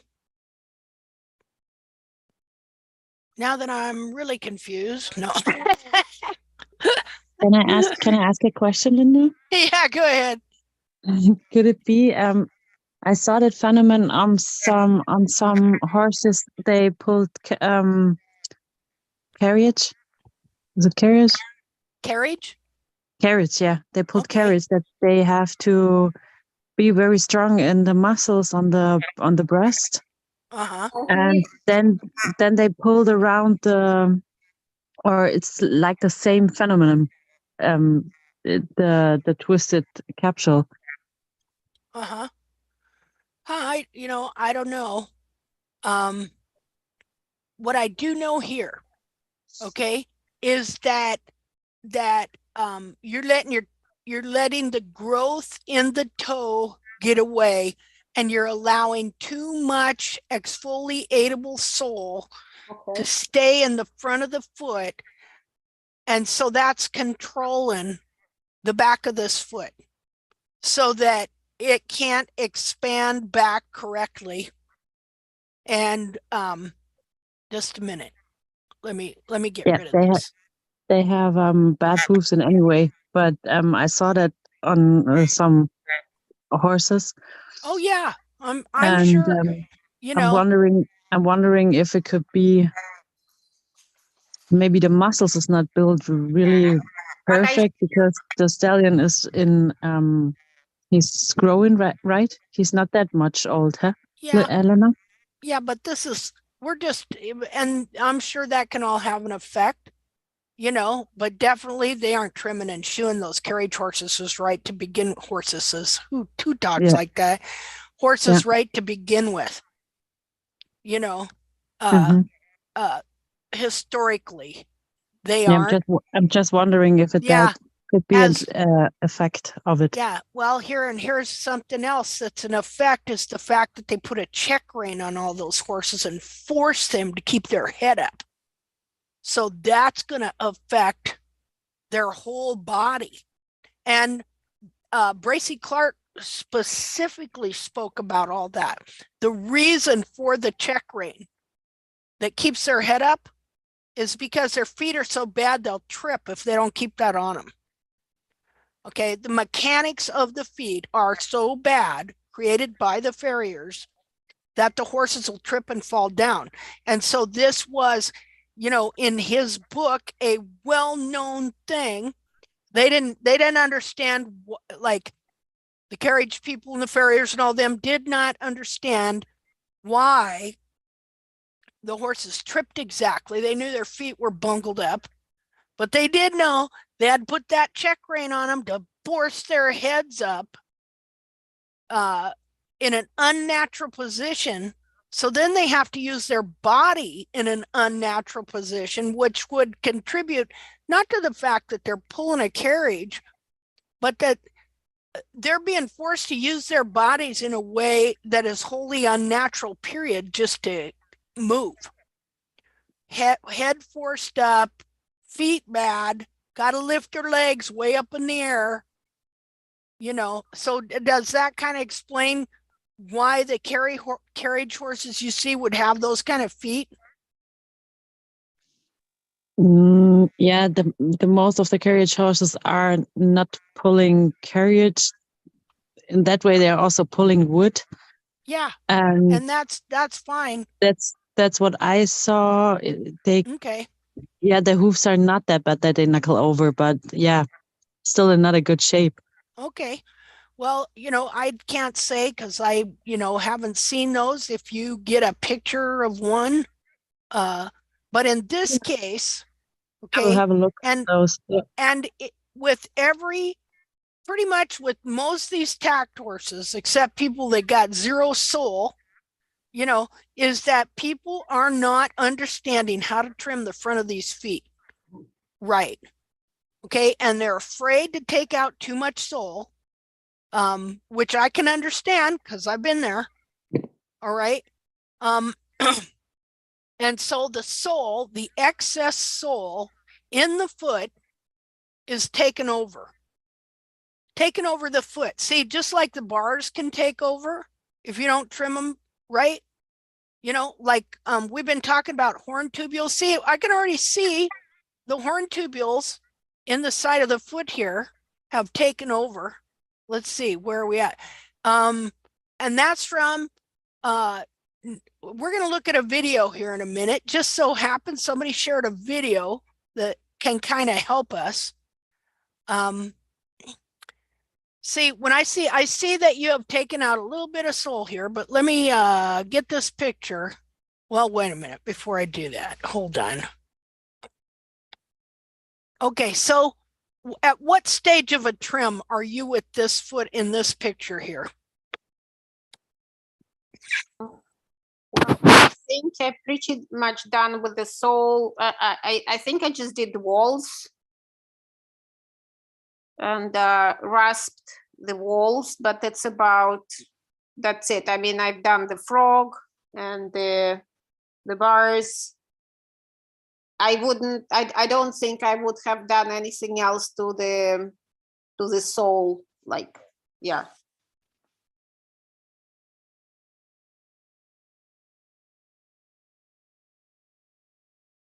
Hello. Am I off? Hello? No, sorry, I'm just disappeared. Sorry. I'm just saying, I think I done the sole, the bars, the frog, and I would just do the wall, and that's it. Okay. So the reason I didn't answer before was because I put myself on mute so I could cough. Didn't want to cough in your ear ball. Okay, so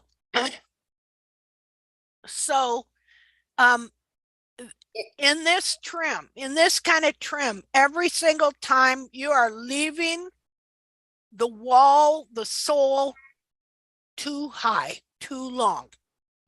And gradually the whole front of this foot just took over. And so it's pulling these heels a certain direction. Like the reality, what's going on here? Here, I'll show you in a minute.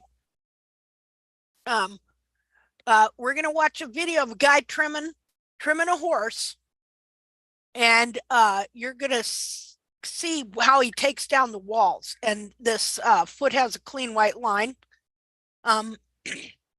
So you know, I can see here that the wall is above the sole, right?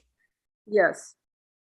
Okay, well, every time you do that, okay, you're leading towards hoof distortion one way or another, because you will not be trimming to the true shape of the sole or the direction. And as we can see here, let's see. Okay, this is the lateral heel, right? No, this is the medial heel. Where are we at? This is the medial heel. And this is the lateral heel. Am I right? Yes. And the other thing that confuses me all the time, especially with like rasping the wall, is that the lateral wall is really thick and the medial wall is very thin because it's run forward. And when you start rasping it, the whole thing kind of goes askew. How to balance it? You see, kind of it like moves lateral medially. Yeah. See, one thing well, Linda, it's not going to look right because of the distortion you got there anyway. Okay. So let me show you something here. Just a second.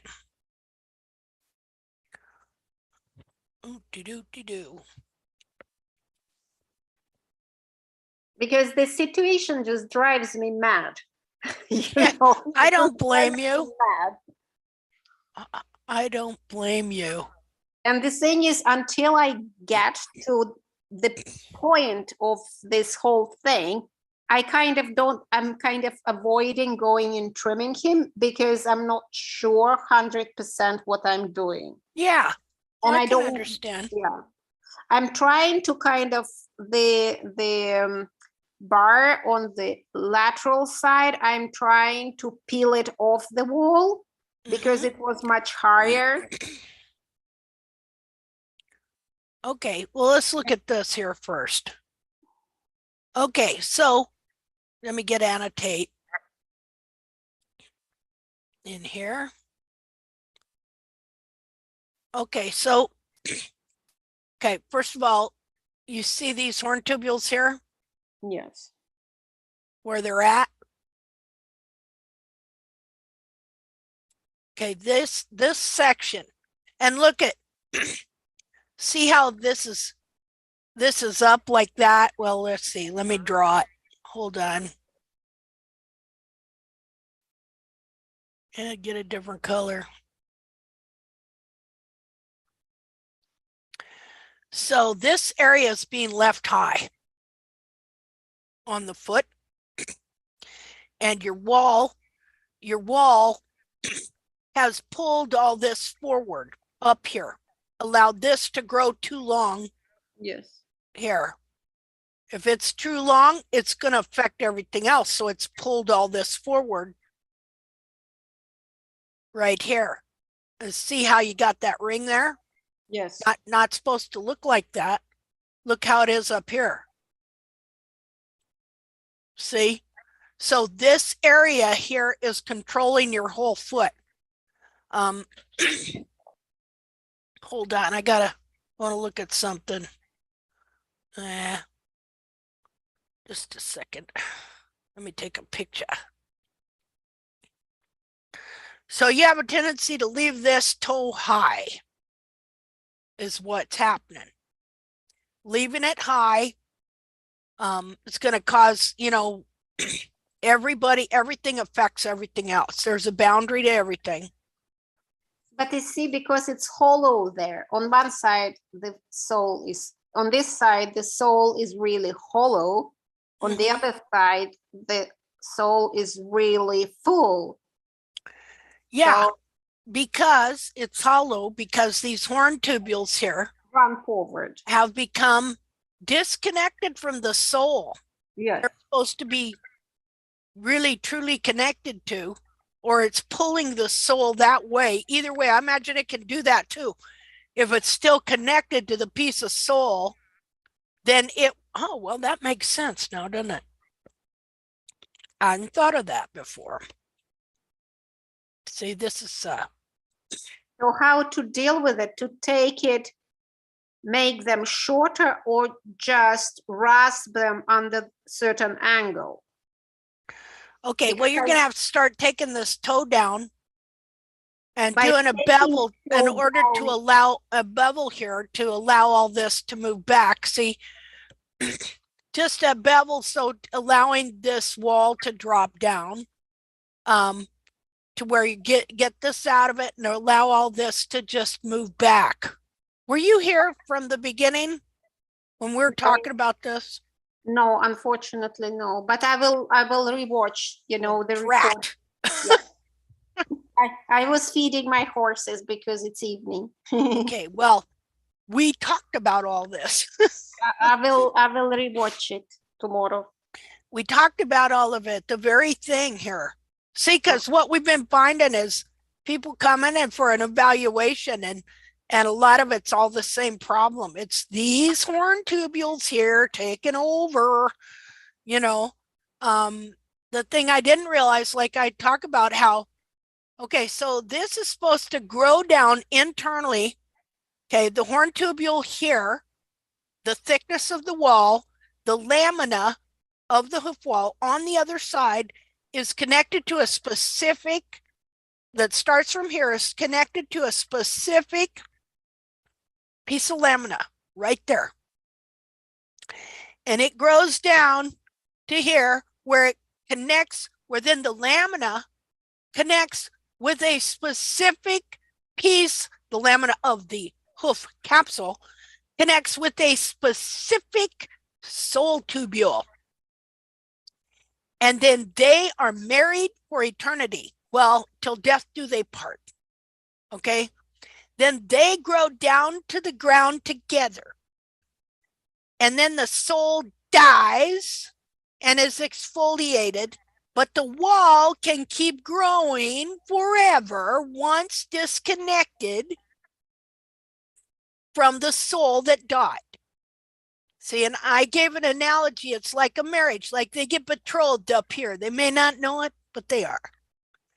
Okay, well, I guess they do know it because the foal, you know, they're betrothed from birth. They're betrothed from birth. And so this wall, he should always grow down here and join up with his wife, the soul, with the golden band of the white line. See, I'm making this all into an analogy here. And then they grow down to the wall together where the soul dies. Now, what do we want to make the wall, the husband or the wife? Let's make the wall the wife, because they usually live longer. All right. After the soul dies, the wall keeps growing. And so you have to make sure that you keep that wall trimmed up, or else what happens, because he keeps growing, he starts doing this number, pushing forward. Okay. And you could be trimming the toe up here, but you're not trimming these enough and bringing this area down like you should. And so what happens is then, because this thing keeps growing, okay, it's going to wind up here. And who knows, maybe it can drag and pull around some of that sole this way as well. See, so that it just tweaks the whole bottom of the foot. Anyway, that's my analogy and I'm sticking to it. So now the object is, you're going to have to start watching your trimming, because you tend to leave this toe quarter high. I'm trying to think. Trying to think. Okay, I'm on the right side of my horse. I'm trying to think of my body mechanics here. The right side of the horse. Okay. Yeah, that might be like this side of the toe is awkward to get at, maybe. You know what I mean? And so you have just tended to leave it a little high every time, and just gradually over time, you know, if this here growing down, supposed to be growing down here, if it was where it's supposed to be, well, then the whole back of your foot is going to be changed. This here, going to be clear back here. See what I mean? Yeah, I'd love that. I'd love that. Well, so what you have to pay special attention to is the fact that you tend to leave a toe quarter high. Okay. And then what we've been learning here is that we need to pay even more attention to these horn tubules from the pillars through the quarters than we ever have before, because it seems like once you get them there, that's not the end of the story, because they will sneak out on you. You know, they will sneak out and get out of bounds, next thing you know, they're clear over here. So that's going to affect the whole rest of the foot, you know, because you know how you're talking about, we're looking at the front and how it's squiggly. So that has something to do with that. So let's go look at the front again. Either way, no matter what it's from, even if he had a muscle problem or whatever, okay, this will still affect the foot one way or another. See, and look at the way the horn tubules are bent like this up here too. Yeah. So we know that this isn't supposed to be here, and that we know that from this being like this, that gradually over time, this whole area of wall here has been pushed up, and that's why we see that. And so if we go to, let's see here. Oh, dum. Let me close that out. Oop. Okay, yeah, so we're looking at that, right? That's the inside. So now look at up here. See how that's jammed up? Yeah, it's pushed up. Yeah. Yeah. So what I see happening is this side is pushing these horn tubules forward, or pushing them around this way. Yeah. But this side here, the horn tubules have pushed up and then grown Pushed up up. and pushed up. But here's the difference. This side is flared out that way. Look at how your bevel's different. How you've tried to compensate by a thicker bevel over here than over here. Yes. See? And so, man, I mean to tell you what, it's like you got to think in triple 4D. You know what I mean? Because while this side has jammed up straight, okay, and has pulled, it's either been pulled this way or it's been pushed that way. We know that because you can see these horn tubules are tweaked that direction. Yeah. But on this side, well, they jammed up as far as they would go and they couldn't go any further. So then they started to flare out that way. See, you understand that? Yeah. It's like, what shall I do with that? Well, now that I don't know. No. how I should trim. Well, you're going to have to start taking that a little lower and giving it room to drop down and get to exercise itself out of the capsule. Okay. What they call excise. Excise Yeah, itself. because I sent you the picture of his left foot. Okay. And it's like, it's the same direction. It's, if you close it, and there I sent you two pictures, you see it one next to the other. These two pictures, it's like he's standing and you're looking from the front, and you will see on the left front, it's exactly the same story, but not on the medial, it's on the lateral. So this is the front right, and the next one is left right. Left front. You see? Yep. But it's not so bad. Not as bad, huh? Because you see the coronary band is still straight. The hairline is still straight here. Yeah. Well, in my opinion, all of this is from just gradually leaving one area or the other high. Higher. So you think my first, what I should try now is to always watch that side and try to keep it in check and lower it more, you know, like regularly go rasp it down. I would see how it starts right here. Now, here's the thing. Well, in this one, I mean, well, you know, if you were to shave this, you would really see a lot. Yeah. I mean, because that Shall I shave really it? And goes up I there. will do it tomorrow, and I'll just. Are you going to shave it? Yeah. Oh, great. Okay. Thank you. Yeah. Thank you. That'd be great. Some people I don't will want do to. I tomorrow. don't want to do that. Why not? I will shave the whole horse for the sake of understanding Hey, that'd be what's great going because on. then we can really, because then we'll see the real truth of what's going on, of where things have been left high. Okay. Gradually over a period of time. See, that's why we got to learn to read the growth rings, the vertical horn tubules and the horizontal growth rings, because they don't lie. Yeah. So I'll go tomorrow. I'll do all the photos, and then I will just post them on the page. Okay. So obviously what this is telling you is that on this side of both feet, you have a tendency, like I'm trying to think, you have a tendency to leave it high for one reason or another.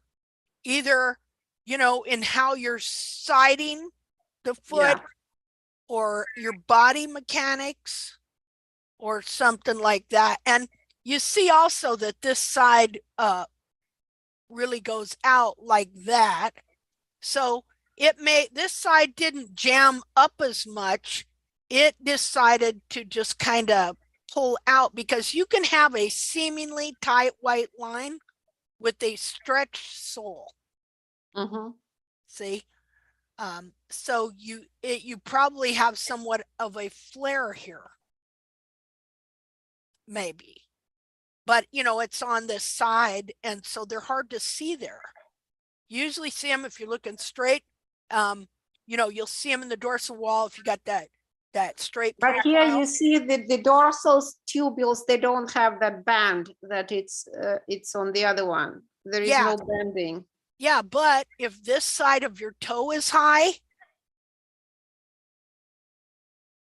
well, maybe not. Never mind. I was thinking something else. But anyway, I think what I will do tomorrow, I'll just go and do the shaving, and I will post a new set of pictures, and I will do comparison. Okay. And then we can just come back to it. We'll come back next week and look at this, and I'll tell you, it really will help if you shave this foot. Yeah, no problem. I will.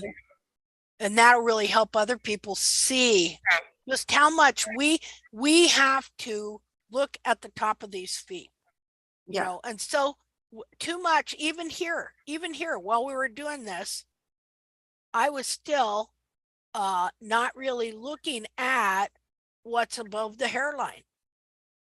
You know, of course, it's hard to see when they have this much hair. You know, like, look back here. Okay, here. Now that I'm looking at, see, there's so many different things to look at. Eventually we're gonna get a whole list. We'll just do a checklist. Check. We got to call them certain things.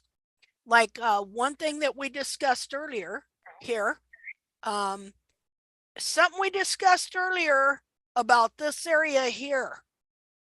Anybody that was here, what do you see? That's what you were talking about the periopal kind of being pulled. Yeah. You were drawing it in the gray color, I think. Yeah, exactly. Well, see, we can look at this and we can tell, aha, something going on here. Okay, so these horn tubules here are actually short. Okay, like if we didn't look at that, we could look at this foot and we could think, oh, if we didn't look at any of the horn tubules, we might be able to look at it and see almost a normal foot. But when we look at this back here, okay, we can tell something ain't right. Like, let's see. Oh, gotta find. Oh, there you are. Just a second. I need to annotate. Hold on. And also it's good to take your pictures and look at them in different sizes. Here, I'm going to take a screenshot of this, just a minute. Save image as, okay.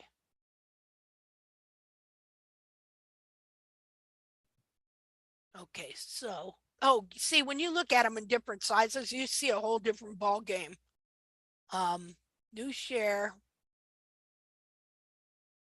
Okay, so when just a second here. Oh. If I look at it like this, like that got larger, right? If I look at it like that, or like that, I see it quite different. You know, a lot of times when everything's real big, you don't see the whole picture as well. When I look at it like this, it makes me think the foot is bigger than it is. When I reduce it like this, I'm seeing that we got some foot binding going on here. And let's see. And so just looking at your feet in different sizes, see, come here, you stupid thing. Where are you there? Will help you see things that you didn't see before. Let's see. See, go way down like that. And here I can really see that he's just got a really, really little foot from toe to heel back here. That his foot is going to need to expand here in the cartilages. Here you can really tell more. And are y'all seeing what I mean? Yes, yes. See? Like this, I can't really tell. But when I go down like this, yeah, I'm seeing it even more. See, and here you can see how the cartilage is pulled down like this. Like I would imagine this horse is supposed to have massive cartilages. He should have really big feet. Yes. Yeah. Yeah. So somewhere along the line, things got held up, but you know what? You'll be able to fix all that. I'm assured of that. You know, if I can fix it on my gilding, I did a 20-some year mess. You can fix it. You know, his feet are a third size bigger than they were when I was trimming the heels out of them. And so what this shows us too, though, is you can have what you think are true heels and still have some foot binding going on that you're not even realizing is happening. And I think it happened because the front of the foot here took over. Mm-hmm. Oh, let's see here. We'll get up there. And you can see where this piece on here has taken over right here. This would keep the foot from expanding, just that right here, because look here. Just a minute. Let me do an annotate. Okay. So look at this piece right here. Well, look how you have that little bulge there. Do you see that? Yes. Okay. So you got this right here. And then this right here at the end of the bulge. So this part of the foot has taken over. And it's holding everything right here. Okay. So, because see, how is it supposed to be? It's supposed to be the longest right here, right? Mm-hmm. But it almost seems like this piece here is longer than the dorsal wall. So that might be something you should measure just to see, since you can really see these horn tubules, you know? Well, they're absolutely longer for sure. Yeah. See, in my other program, I could move that up here. And so, but we know, see, we always got to go back to, and see, when you started showing me this foot and explaining to me what is happening, okay, I have some ideas, but I'm not seeing the whole picture here. Like I never saw this. you know, and I never realized that the foot was smaller than it should be.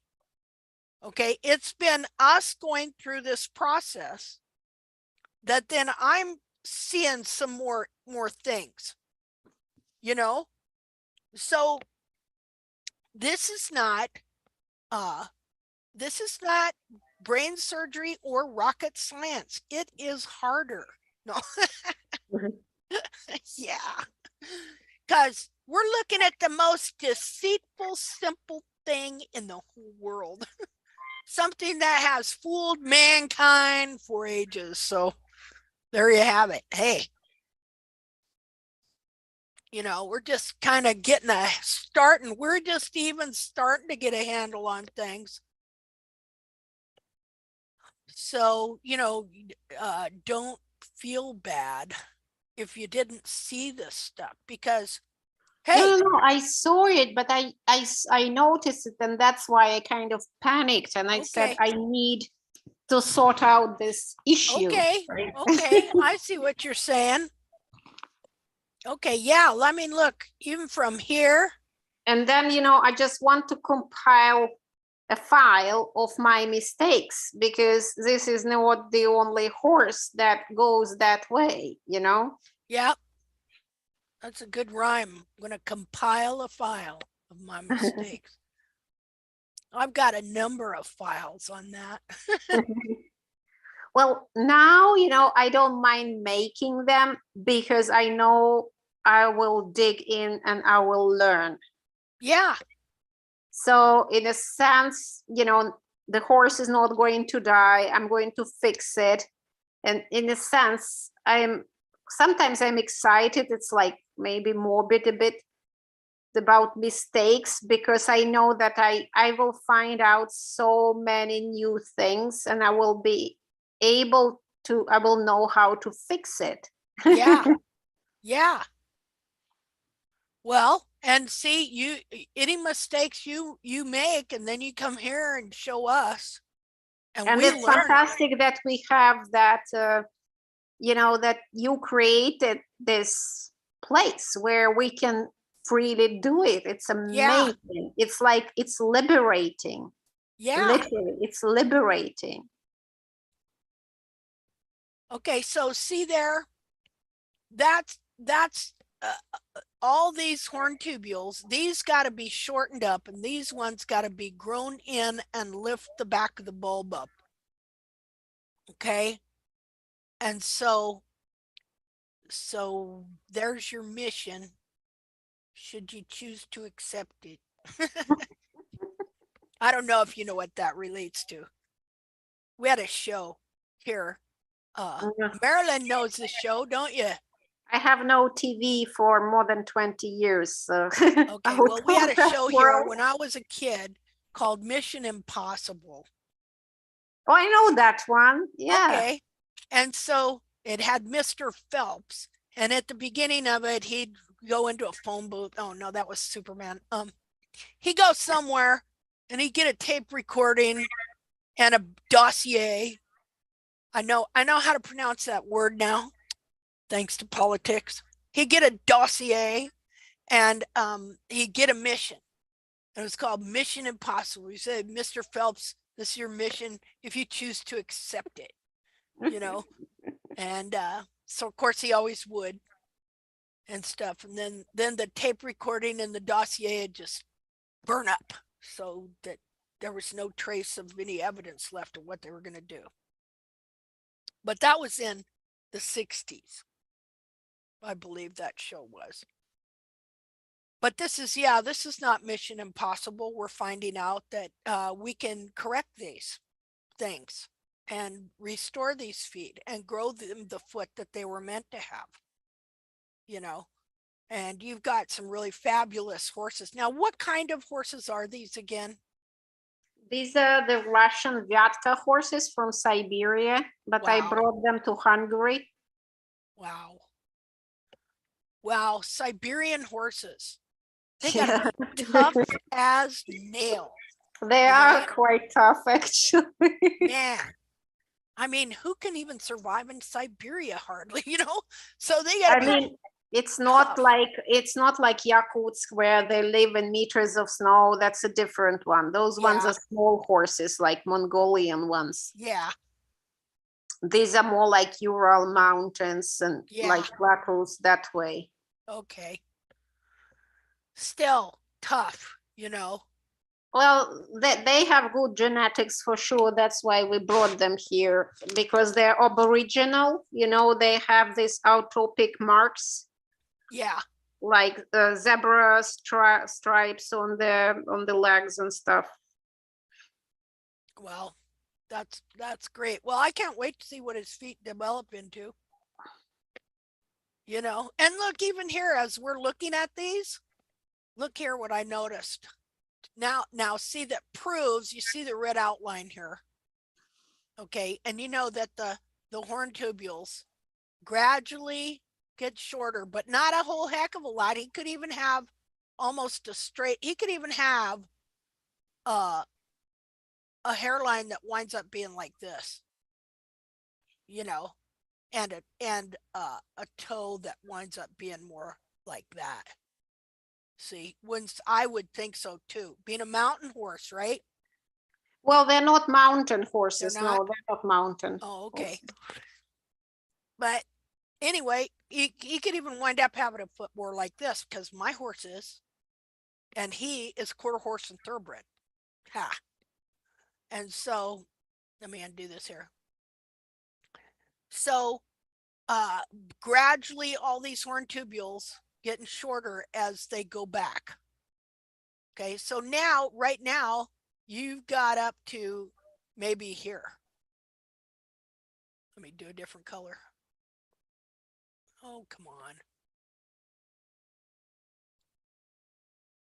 Sometimes it doesn't want to let me change colors. Okay. So your horn tubules here or there. Okay, so this eventually, this will have to be added onto and raise all this up and bring it out here, and you're going to have some more horn tubules back here. So, okay. Okay. Well, is there anything else that we should, there was something else I was looking at here and I was going to point it out, but now I can't remember what it was.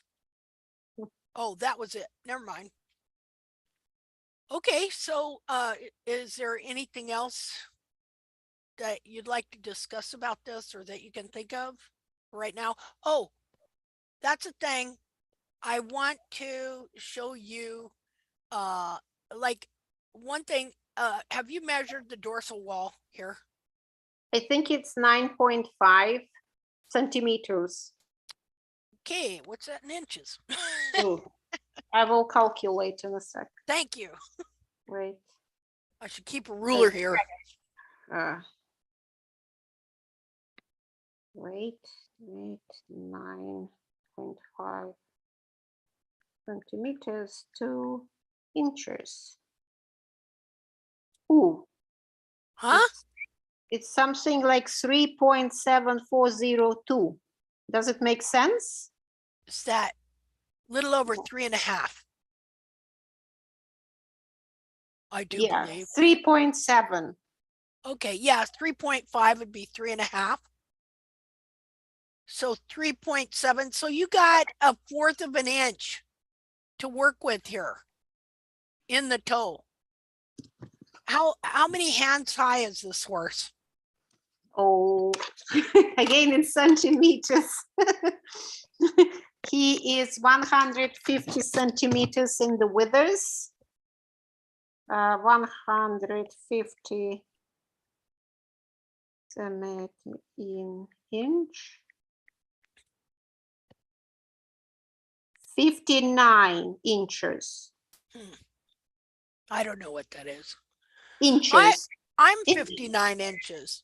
Hands. You mean hands? In Hands. hand. Oh. I'm typing in hands. In hand. I kind of know what 15 hands is. 14.7 hands. Okay. Okay. Okay. Well, maybe start out with, like we said, on the side of that toe, just beveling that back to the white line to give some room to all that to drop down. Okay. You know, because it's pulling everything around that way. You know, you can have more than one thing. You can have one thing pulling and another thing pushing. So that's what I'm thinking. Yeah. Yeah. You know, and then you could have, God, there's a number of things. But anyway, we have an idea what the true foot should be like structurally. And so now you know that that one toe is jammed up there pretty good. And so I'm looking forward to seeing what this foot looks like shaved. You know, and that's like, are you going to shave it like all from like here down? Well, whatever you tell me. Yeah. Really. Yeah, I would like to see all this shaved, and even Okay. even either that put up in a rubber band or something, but just so that we could totally see the pastern in the foot and the hairline and everything. All right. It'd I grow will back. do that. Yeah. Okay. Will be cool. Yeah. My battery is running out, so I might just disappear, but I don't want to be rude. Okay. Well, take a look at that video posted by Esperanza, because that guy really does a good job trimming that horse, and you see the sole ridge appear, even though they don't know there's a sole ridge. So Okay. it's pretty interesting. But I would anyway, there's more we could talk about on this foot, but we're gonna let you go for now. Since, well, not totally go, because whenever your battery runs out or you decide to go. Yeah. So, okay. Linda, could I add something to just Eleanor's hoof before she goes? It might be helpful to her. Sure. Sorry? So I just have Eddie has a foot that's very similar to this, and what Gaelic told me, she gave me two things that have really helped. One was when you trim the wool down, the sole actually sort of loosens itself. That's what I did. I trimmed the wool down, and the sole plane that looked skew, it all just exfoliated itself and came off. Yeah. And Okay. then there was a perfectly level sole plane. So you might think the sole plane is full on one side and then hollow on the other, but it might just be built up sole. And then when you bring the walls down, it exfoliates itself. And the other thing I just saw on her sole view of the foot, which Ageliki also told us to do, was to just, when you clean out the edge of the collateral groove. Are you still there? Yes, Yeah, but sorry. I'm experiencing some problem with the microphone because I can understand Linda clearly. But if somebody else is talking, I have like an echo, so I can't make out the words, guys. Okay. I'm sorry. Well, when say something, Megan.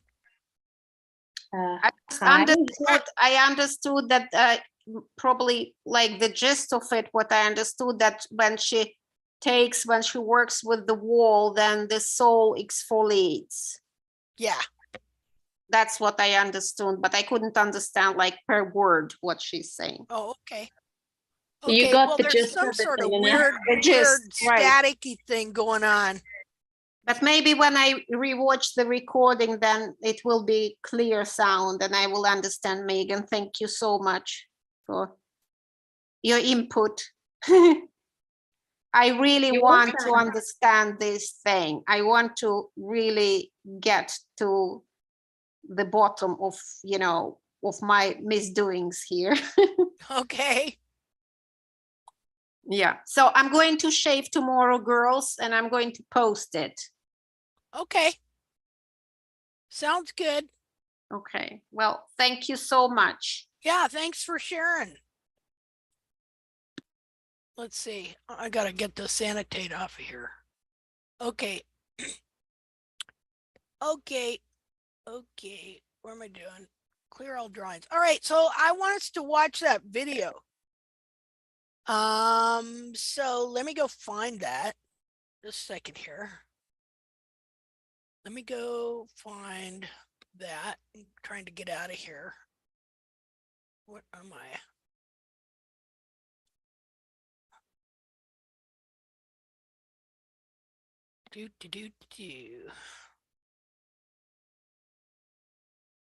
Okay, so here's the one I posted on this foot showing about these tubules. Why this was a cadaver foot. Here's the one that Esperanza followed. Now they just took part of this video and put it in a reel or something right here. This was I think you have to am new I share. not sharing? No. God. Okay, sorry about that. There we go. Okay, so we're on the group page, and here's a video I see. I did this markup, this one right here, to show how where these horn tubules that you see here on this foot, how they should have been here. I mean, look at that. They're 3 times as long as they should be. And so this shows you where these horn tubules should have been here. So I did this markup in 2018. They posted this video in 2018. It must have gone through my Facebook page, and I thought, wow, that's a good example. So I did a markup illustration on that I had in my file on horn tubules, along with these that you see here, showing how they grow, all that kind of stuff. And so then this morning, when I saw Esperanza had posted this video here. Let's see. Oh, it's a reel. Yeah, okay. And it's by somebody else. They used part of this. And then they do this trim. And so I wanted you guys to watch this trim. How this guy is just handy dandy. Well, they all are, you know, they know how to sharpen a knife. I got knife sharpening envy. Badly, of course. So now look, see how he's exfoliating that sole? Now look at the black line that's developed there, because the wall is long and you got all that dead sole in there. A lot of times that is where your black line is going to come from, because you just simply haven't exfoliated that sole. There's a lot of exfoliatable sole there, and it will get a kind of dirt. It'll get dirt, but also get a kind of black fungus on it and stuff. And you can see that he's going to have a lot of wall that he's going to be able to trim off here.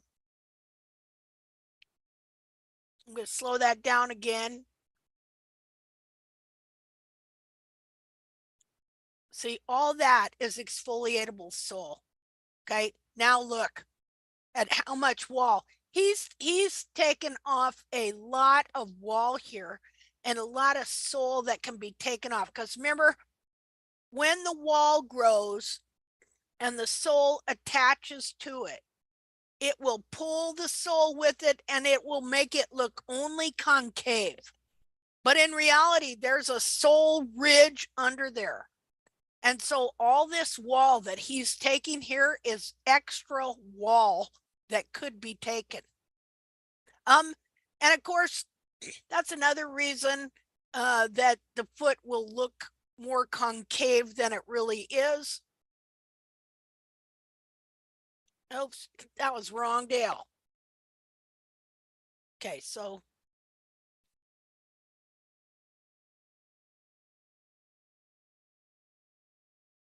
so we can see that this horse has big foot already.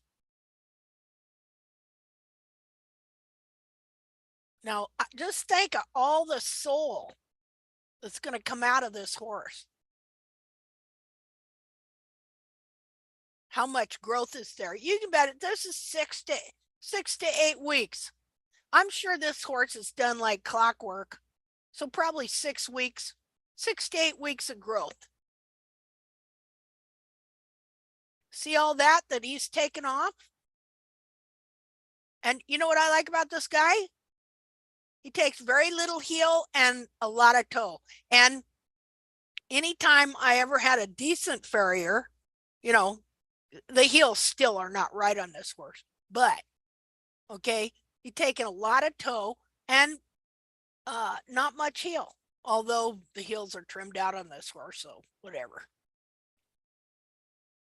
Okay, now watch the sole ridge appear. See the sole ridge there?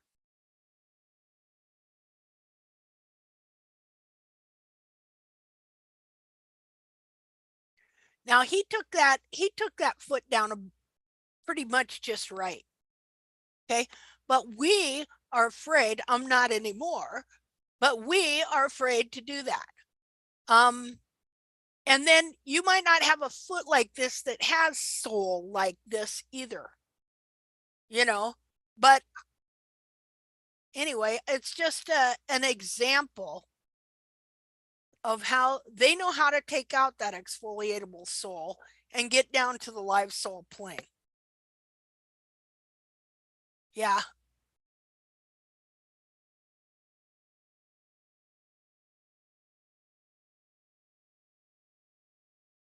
That is just fabulous right there. Look at that.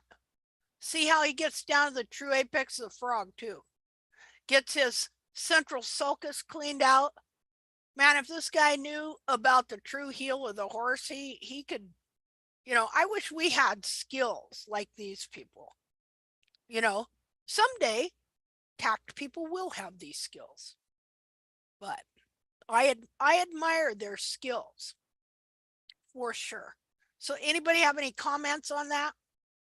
Did you learn anything from that? You think if you might watch that a few times, you would learn something?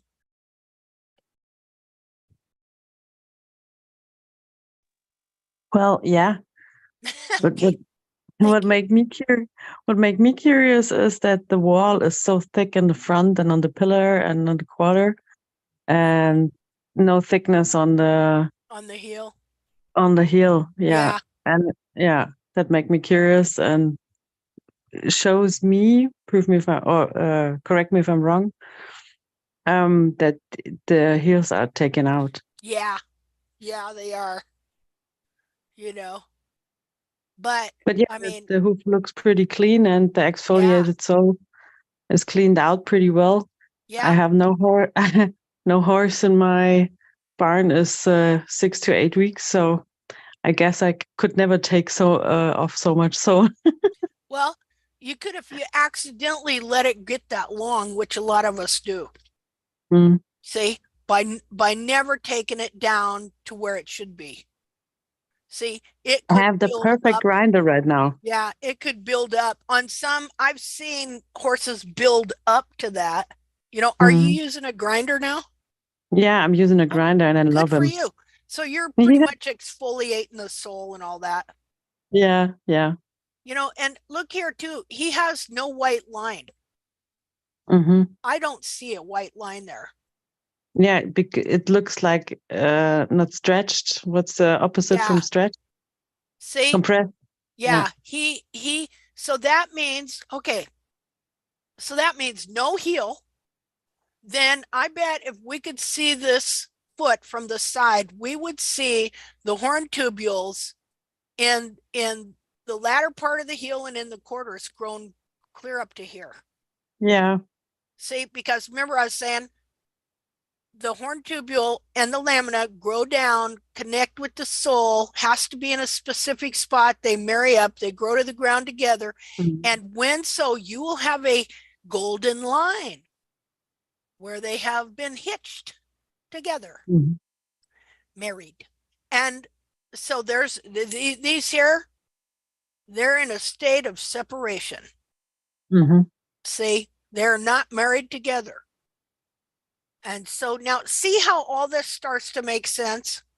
And you can start reading these feet like this. Why can't he get a tight white line in the quarters and the same thickness of wall is right here? Look at how that's the only place where he's got really a good tight white line is right here. And look at here too. Oh, well, never mind.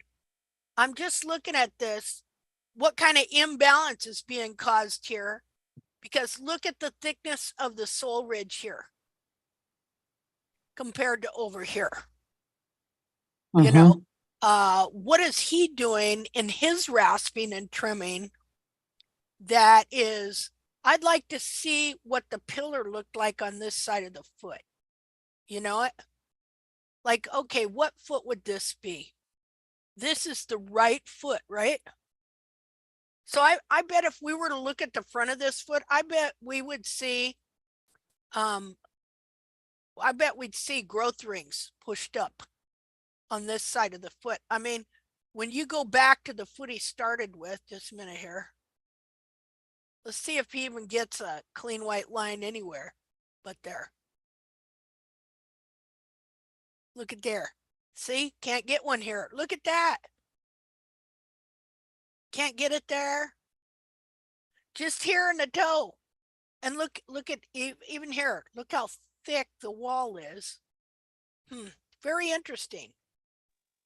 Maybe it affects from the nails, because it looks like the, not rusty, but from the nails, that the lamina is getting hurt inside from the nails.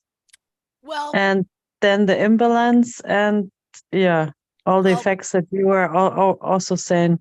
that might affect it for sure, but but right here it's because he has no connection. Because when you take out the heels and you lower the back of the foot, those horn tubules, then you're going to leave these tubules longer and at a lower angle to where they're going to push forward, so they cannot be connected with the sole right here anymore.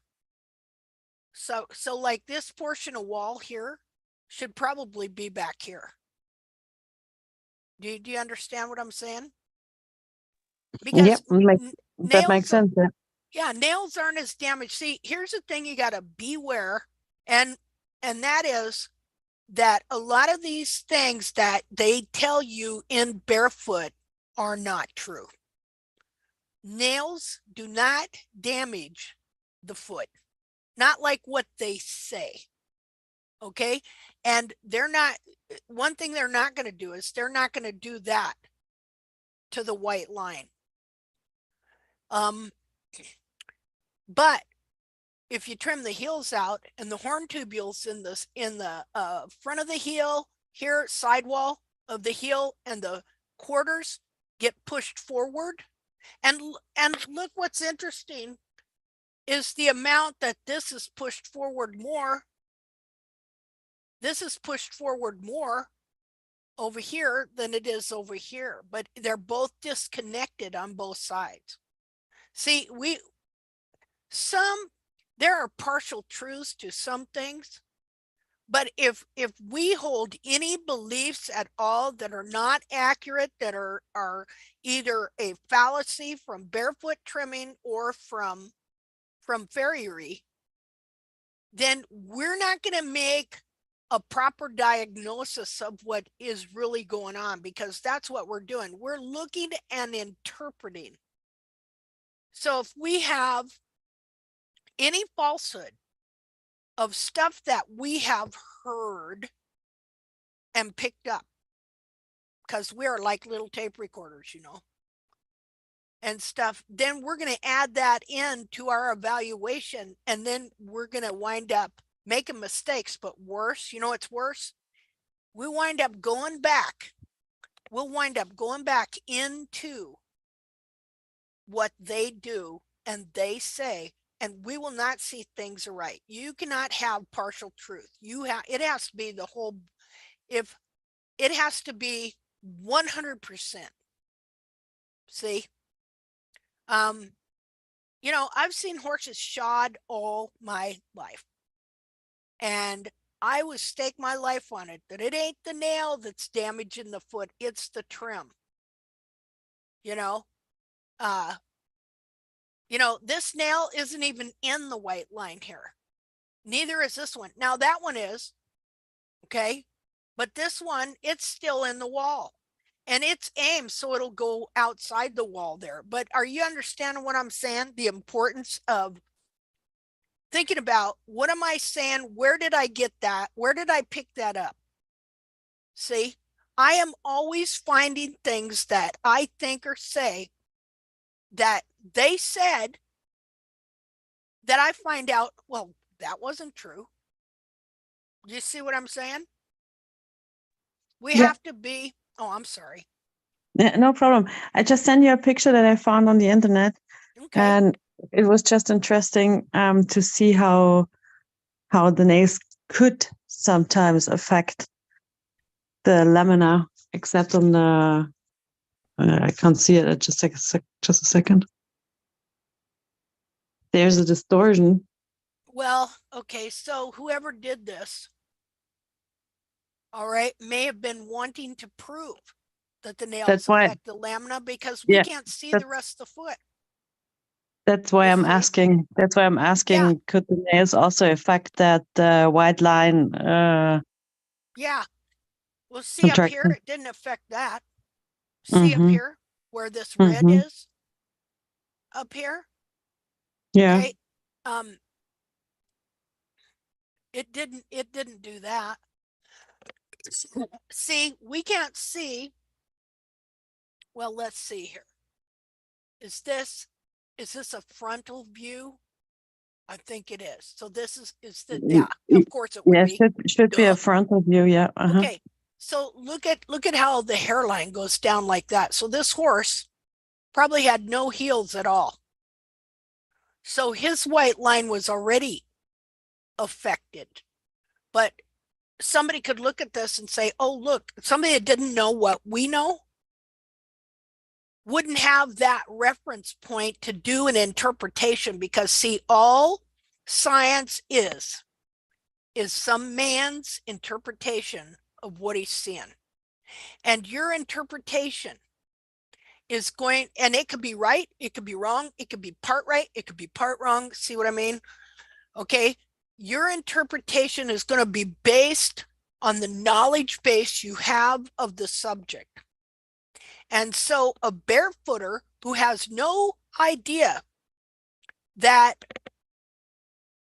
this thing with the heels is taking place, that it's disconnecting all the horn tubules in the quarters up to the pillars and destroying the white line connection, if they have no reference point or understanding of that, then they're going to look at this and they're just going to see the nails, and they're going to see what looks like damage in the white line. And they're going to go, see, there are nails damage the white line. See, do you see what I'm saying? Yes, absolutely. Yeah. So this foot had the heels trimmed out, as do most of them. And most of them, in fact, it's so common that there's no connection in the white line. Like a lot of times you can find a clean connection if you really rasp in deep, and it creates a big arch in the foot. And so this is so common, heels being trimmed out and the foot being bent, and the disconnection in the lamina. They either can't find a clean white line, period, or if they do, it's real deep and way up in the foot. And so they look at it and they think the foot has a natural arch there because it's such a common distortion. See? So this, see, something like this, when they show something like this, if they happen to say, which, you know, something, I was just looking at the end of that nail and wondering why it wasn't clenched. That's all.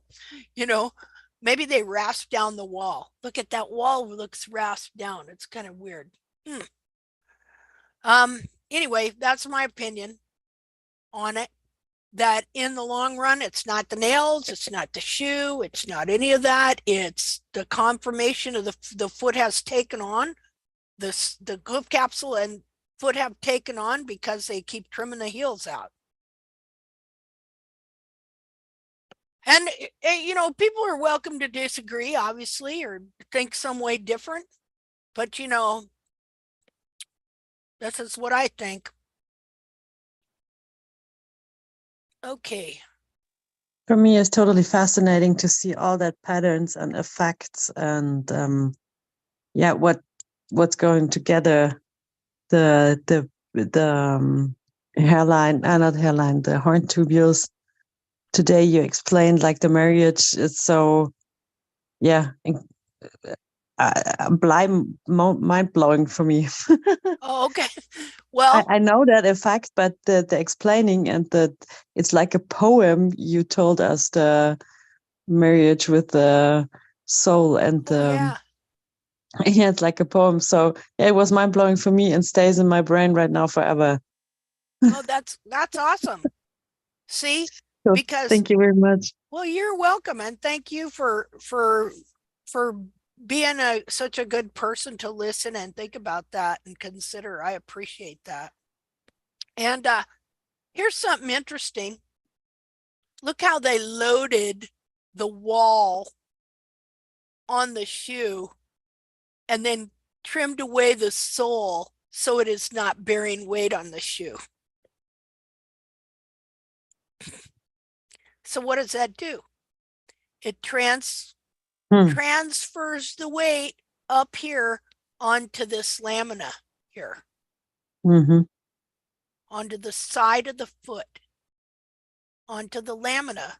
Hence, look at the red up there. See? So we know that this wall is dovetailed into that lamina. So that's why you'll see the growth rings pushing up, and why the hoof wall here can jam up. So this would be, I think, the pillar, because this is the front of the wall. This is a dorsal wall that we're looking at. Huh. Really, really, really interesting. Okay. Well, thanks for sharing that picture. So if we were to cut this much of this horse's foot off right here, just right here, that's what we'd see. Just slice right down the front right here. That's what we'd see. Maybe it is this horse. Ah, no. Let's keep watching him here. I made a comment about this video. I said, I'd like to have that guy's knife, his knife sharpening ability, his tool handling ability, and his body. But I mean, literally, I'd like to have a body that was strong like that, you know, instead of being 68 years old. We'll watch it one more time here. Sheesh. Just think, if he just knew about heels and how to grow heel with the skill this guy has. See, we need to learn how to trim like that. Minus trimming the heels out. Like, see there, we would not take any heel at all. But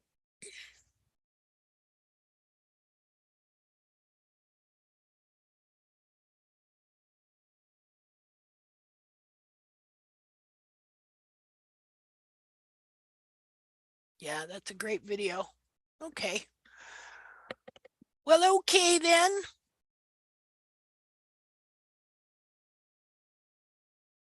Let's see. Hey, Roberta, can see you're driving. Where are you going? I can't hear her. She's in her truck, headed out somewhere.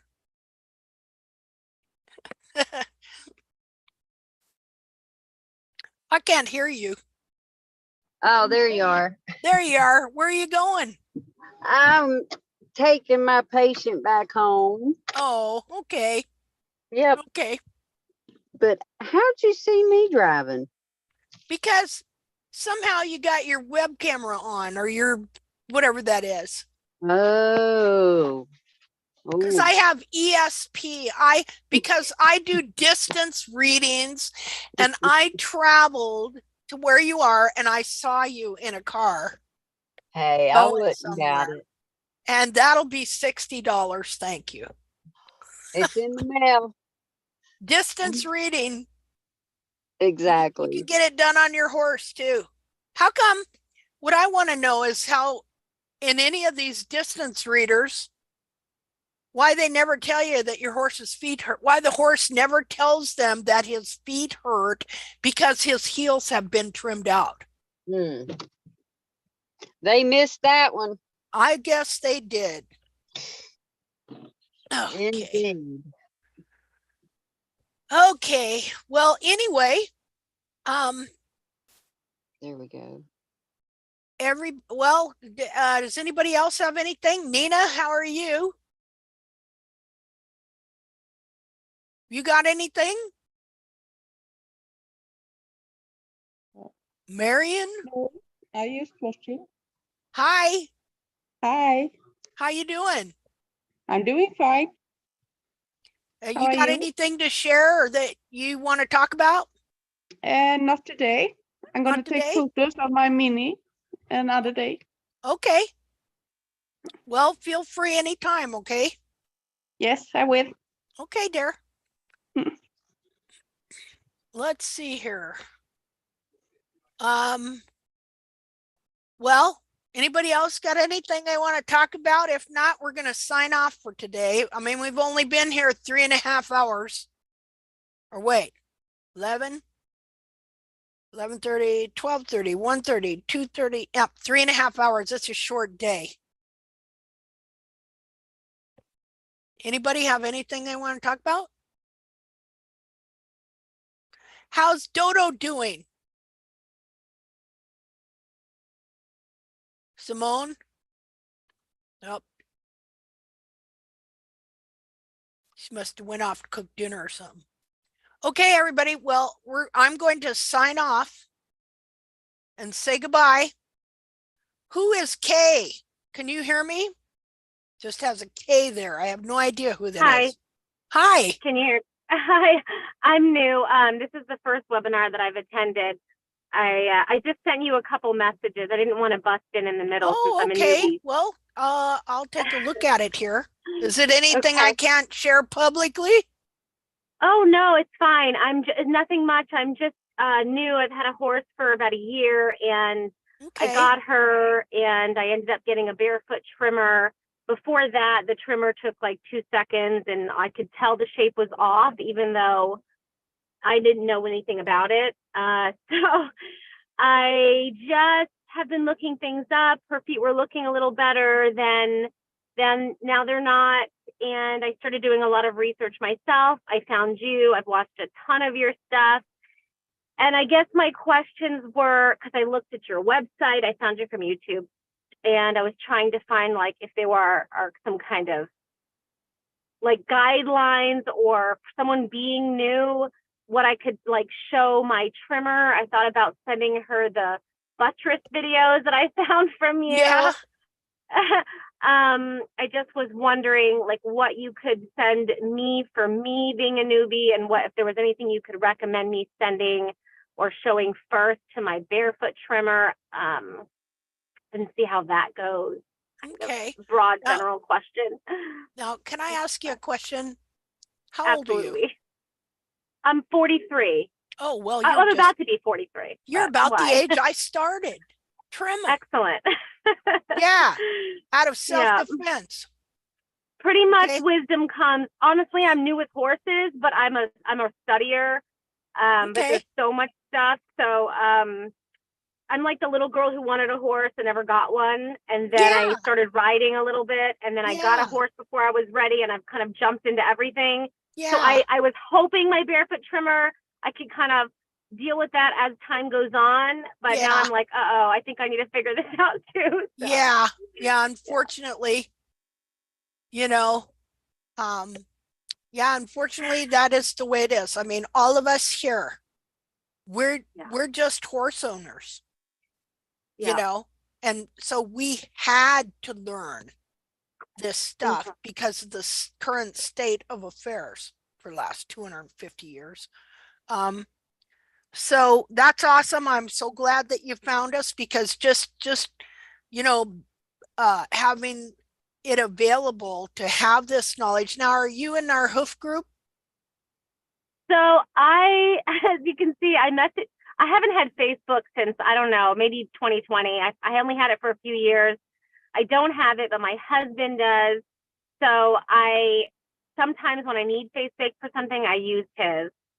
So I tried to join whatever I found from you, and I saw things pending, and I think I just did another one today. I'm not sure, but it's going to show my husband with his face on there. That's me, but I just don't. I had a Facebook, and then I got off it. So that's him. Okay, that's what was confusing me. Okay, I'm going, who's Yulin? You know. Sorry, and it's pronounced Julian, but that's Julian. He's from Cuba originally. He's from Cuba originally. And so that's why you don't see my face. I can show you my face here in the future, but I'm actually driving right now. I'm going to my horse at the moment. Okay. But that is me. So. Okay. That's pronounced Julian, but it's spelled with a Y? Yes, it's just how they do it. I don't Julian. know. Well, that makes sense. Yeah. It's like the difference between Yahshua and Jesus or something there like you that. Go. There you know, go. I understand now. Okay, good. All right. You know, they invented that. Some guy invented the J. Did you know that? I don't know anything about that. No, tell me about that. What do you mean? Some guy invented the letter J. Like in the 1500s or something like that. Okay. That's funny. And that's why we now have Jesus and instead of whatever, you know, or Jehovah instead of Yahovah. Yeah. Things like that. Yeah, some guy invented the letter J. It's funny. Yeah, that's funny, isn't it? Yeah, I've never heard that one, but I'll look that up now. Oh, yeah, and if you read really old English, you have to replace in your head that J in there, or it gets really confusing. I think I tend to do that a little bit. I'm actually half Cuban. You can't tell, but I only barely speak Spanish. And so I with my husband and his daughter, when she was really little, I started learning the Spanish that way. And so I think I tend to see letters now in kind of that way because it's quite common. That's how they pronounce it opposite. So anyway. Okay. But do you have like a starting place for people? I've been like consuming your videos and it's terrible, but I'll also wake up in the middle of the night and like when I'm awake, I start watching more. So it's great so far. But like I said, I have so much to go and figure out. I totally understand. Yeah. You know, and I wish I could tell you yes, but this was never meant to be what it turned into. And I have started to sit down to try and do something like that, and then would get distracted into something else. But I can see where I really have to sit down and do that. So, you know, here's the thing. I have a really hard time writing unless I'm writing to someone. So why don't I just use you as the guinea pig? Sounds great. And I will start writing and putting something together for you as if you're a brand new person with brand new horse. Yeah. And then I'll work on it like an hour a day. And then we can put that together and you can give me your opinion on it. And we will put something together that we can give new people. I think that'll be beneficial for everybody, probably. Yeah, I do too. And how about like sharing with my farrier or my barefoot trimmer? Like if there was a couple things that now she even does So I have a bunch of questions for her now, obviously, after watching all this. I'm going to ask her, who she learned from, and different things like that. I'm going to bring up, of course, the Gene. Oh, I don't even know how you say his name. If it's Ovnicek or Gene something. Ovnik. I don't know. But, Gene Ovnik. Okay. And I'm going to ask her a bunch of questions. I'm going to ask her about the buttress, and I have all these things in my head now, and I thought of sending her the buttress videos that I found from you. But are there any other ones that you think at all like, okay, well, so my horse's feet don't look right, but in saying that, they're not, the heels I don't think are totally gone, so I think that makes me feel better. I just feel like it's going the wrong way a little bit. Okay. And of course, I would like to maybe send you pictures and all of that. Yeah, please do. But if there's anything else that you think that maybe I could, like any other specific thing that I could maybe, I don't know, ask her, show her from you. I know you have a million things. Well, first Kimberly, of all, I have a say something there, Marion. Yes, I would be interested if you would ask her if she knows about the Frog's Day, what she would say. Okay. Yes. Okay. Yep. Yeah, I will that do sounds that. good.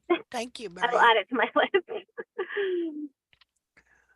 Okay, and hopefully she won't fire you. Yeah, too many questions. I hope I won't rub her ego the wrong way. But what's funny is, before this, I thought I would like to learn anyways, and I was thinking of maybe, she even offered. Oh, you know what? She sent me a website, Progressive.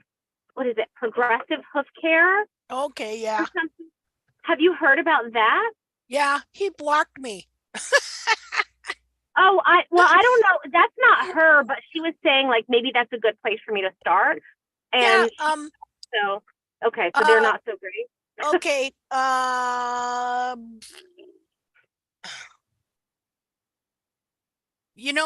good place to start is right where you're at. Okay. And I'm going to tell you why, because and you're welcome to go do whatever and check it out and stuff like that. I mean, far be it from me to whatever, but I am going to tell you this is that all of these people have a foundation that is based in anatomical error. And while some of them are progressive in that, like, he's growing some heel, which is good. So I think so that you're a benefit with your trimmer that way if she's leaving some heel. Okay.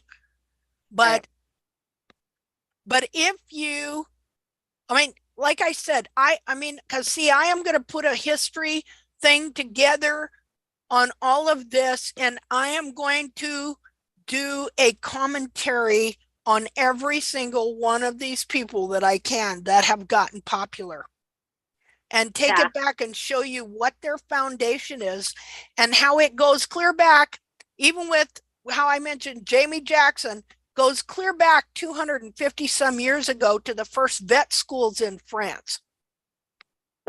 That where Philip Lafosse, okay, and the head of the vet schools and stuff like that, they come up with these bad ideas, and once it got written down in academia, it just spread, and now it's solidified in stone. Well, that's not just for horse care. I got to tell you, that's my experience with pretty much everything else. So I get that. Yeah. And so a lot of what you have is you just have to be careful that, well, it's easy to pick up error and then turn this into some sort of eclectic type of trim where, oh, well, you listen to this person and they had that, and then you're going to pick this from that person and this. Well, that'd be fine if they were founded in the truth to begin with. And they might come up with some good ideas on how to do something. But this horse's foot, the anatomy is one way and one way only. And so we want to absolutely understand and know the truth. And so if our foundation, because that's the ultimate foundation, if our foundation or our understanding is even a little bit off, it's going to affect something along the line somewhere. And the thing about it is, their foundation in the most fundamental things that they should know is in error. And that would be on the soul. You know, you have everybody going, I have thin soul on my horse, or this or that, or, oh, well, I'm trying to get some soul. Well, if your understanding of the anatomy of the soul and how it grows, and how then you combine it with the rest of the foot, the wall, because the wall connects to the soul. And of course, the frog is, you know, back up under there and stuff too. So then if your understanding of the anatomy of that soul is, not only did you not have it correct, but it is totally in error. And so you're basing your practice that is still connected to that error. Then if I listen to you, I'm going to pick up that error, and then what I practice or look at on my horse's feet is going to be affected by that. See, because if we have a heart problem, we want to go to a doctor that is absolutely correct on what is going on with the anatomy of our heart. He knows what correct anatomy is, because when the heart gets injured is when the anatomy gets injured and starts to change. See? And so we want a doctor that absolutely knows that anatomy, period. We can't afford to be wrong. And so, you know, like I say, you can go do it, but I can prove, and I know, and I'm sorry, because if you think I want to sit here 3 or 4 hours a week or run these hoof groups or do those videos anymore, no, I don't. I would like to have more life to do other things, you know. I'm sorry to say that. I don't enjoy that. I don't want to be right, you know, but I am right, and I know I'm right. And so this is a cause for me, in that, you know, horses were a saving grace to my life, because like you, I didn't actually own a horse till I was older. Well, I was like, how old was I? 19, 18, 19, something like that. And so they were always a saving grace to me in a life that was less than what one would find desirable. Okay.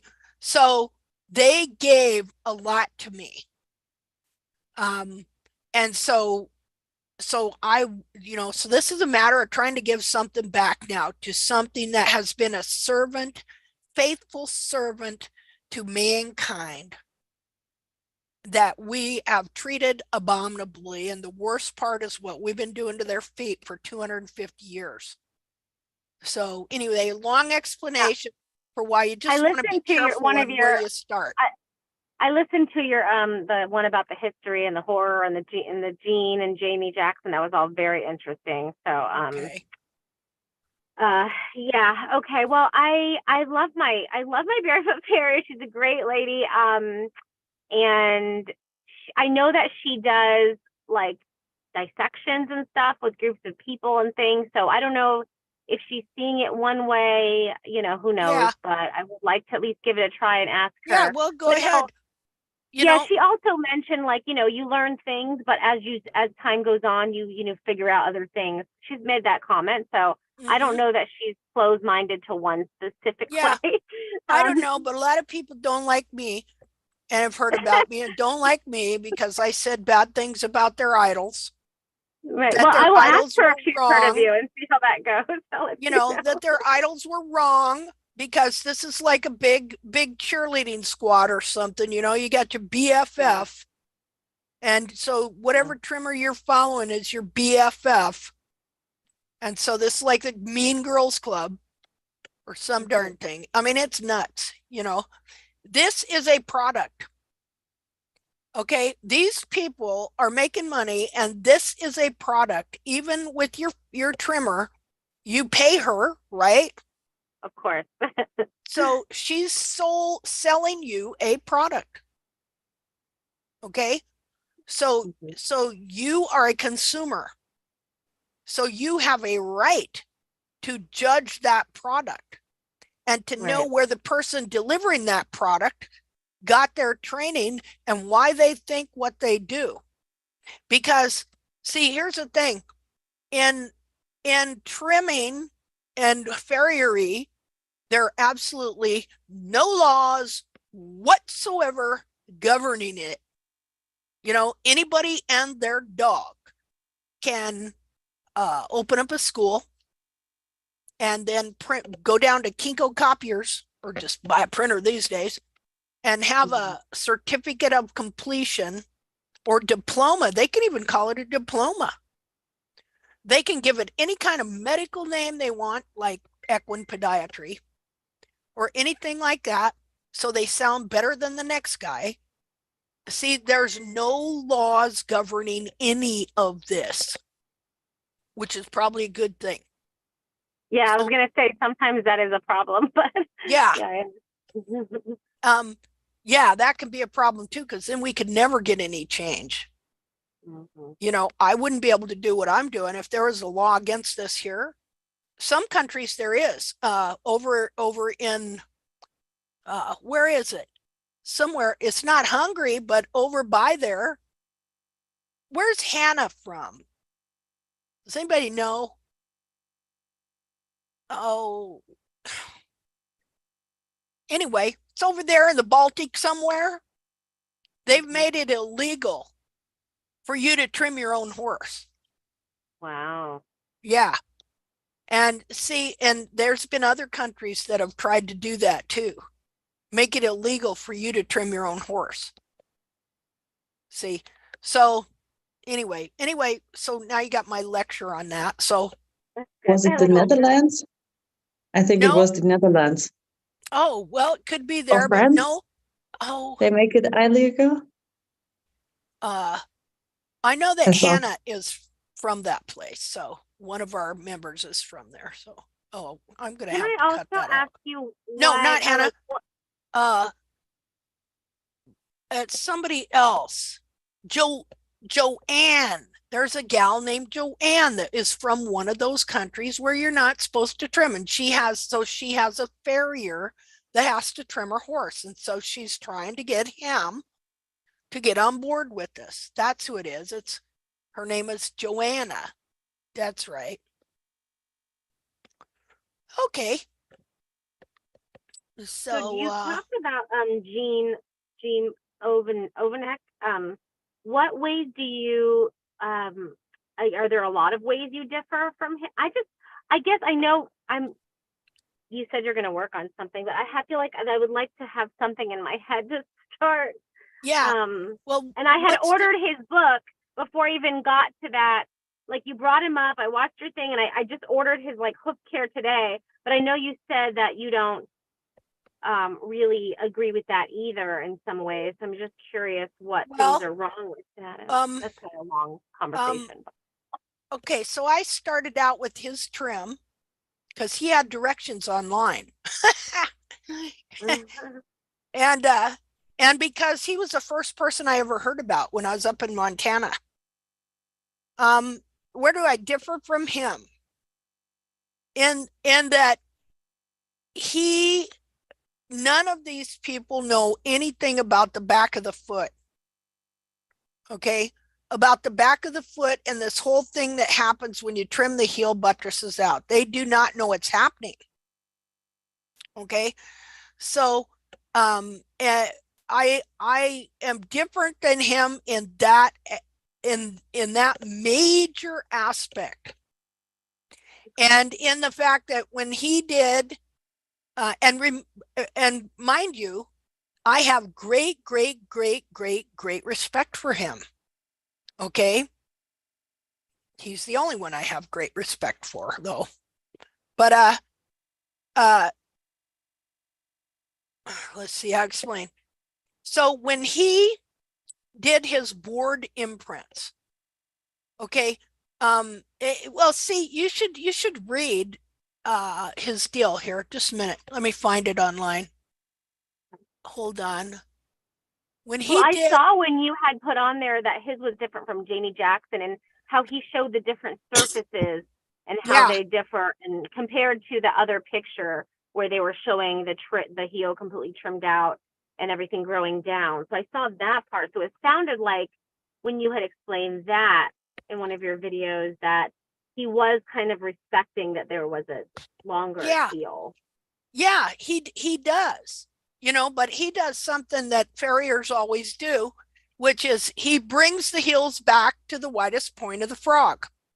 Okay. And so as you do that, you gradually trim them out. Okay.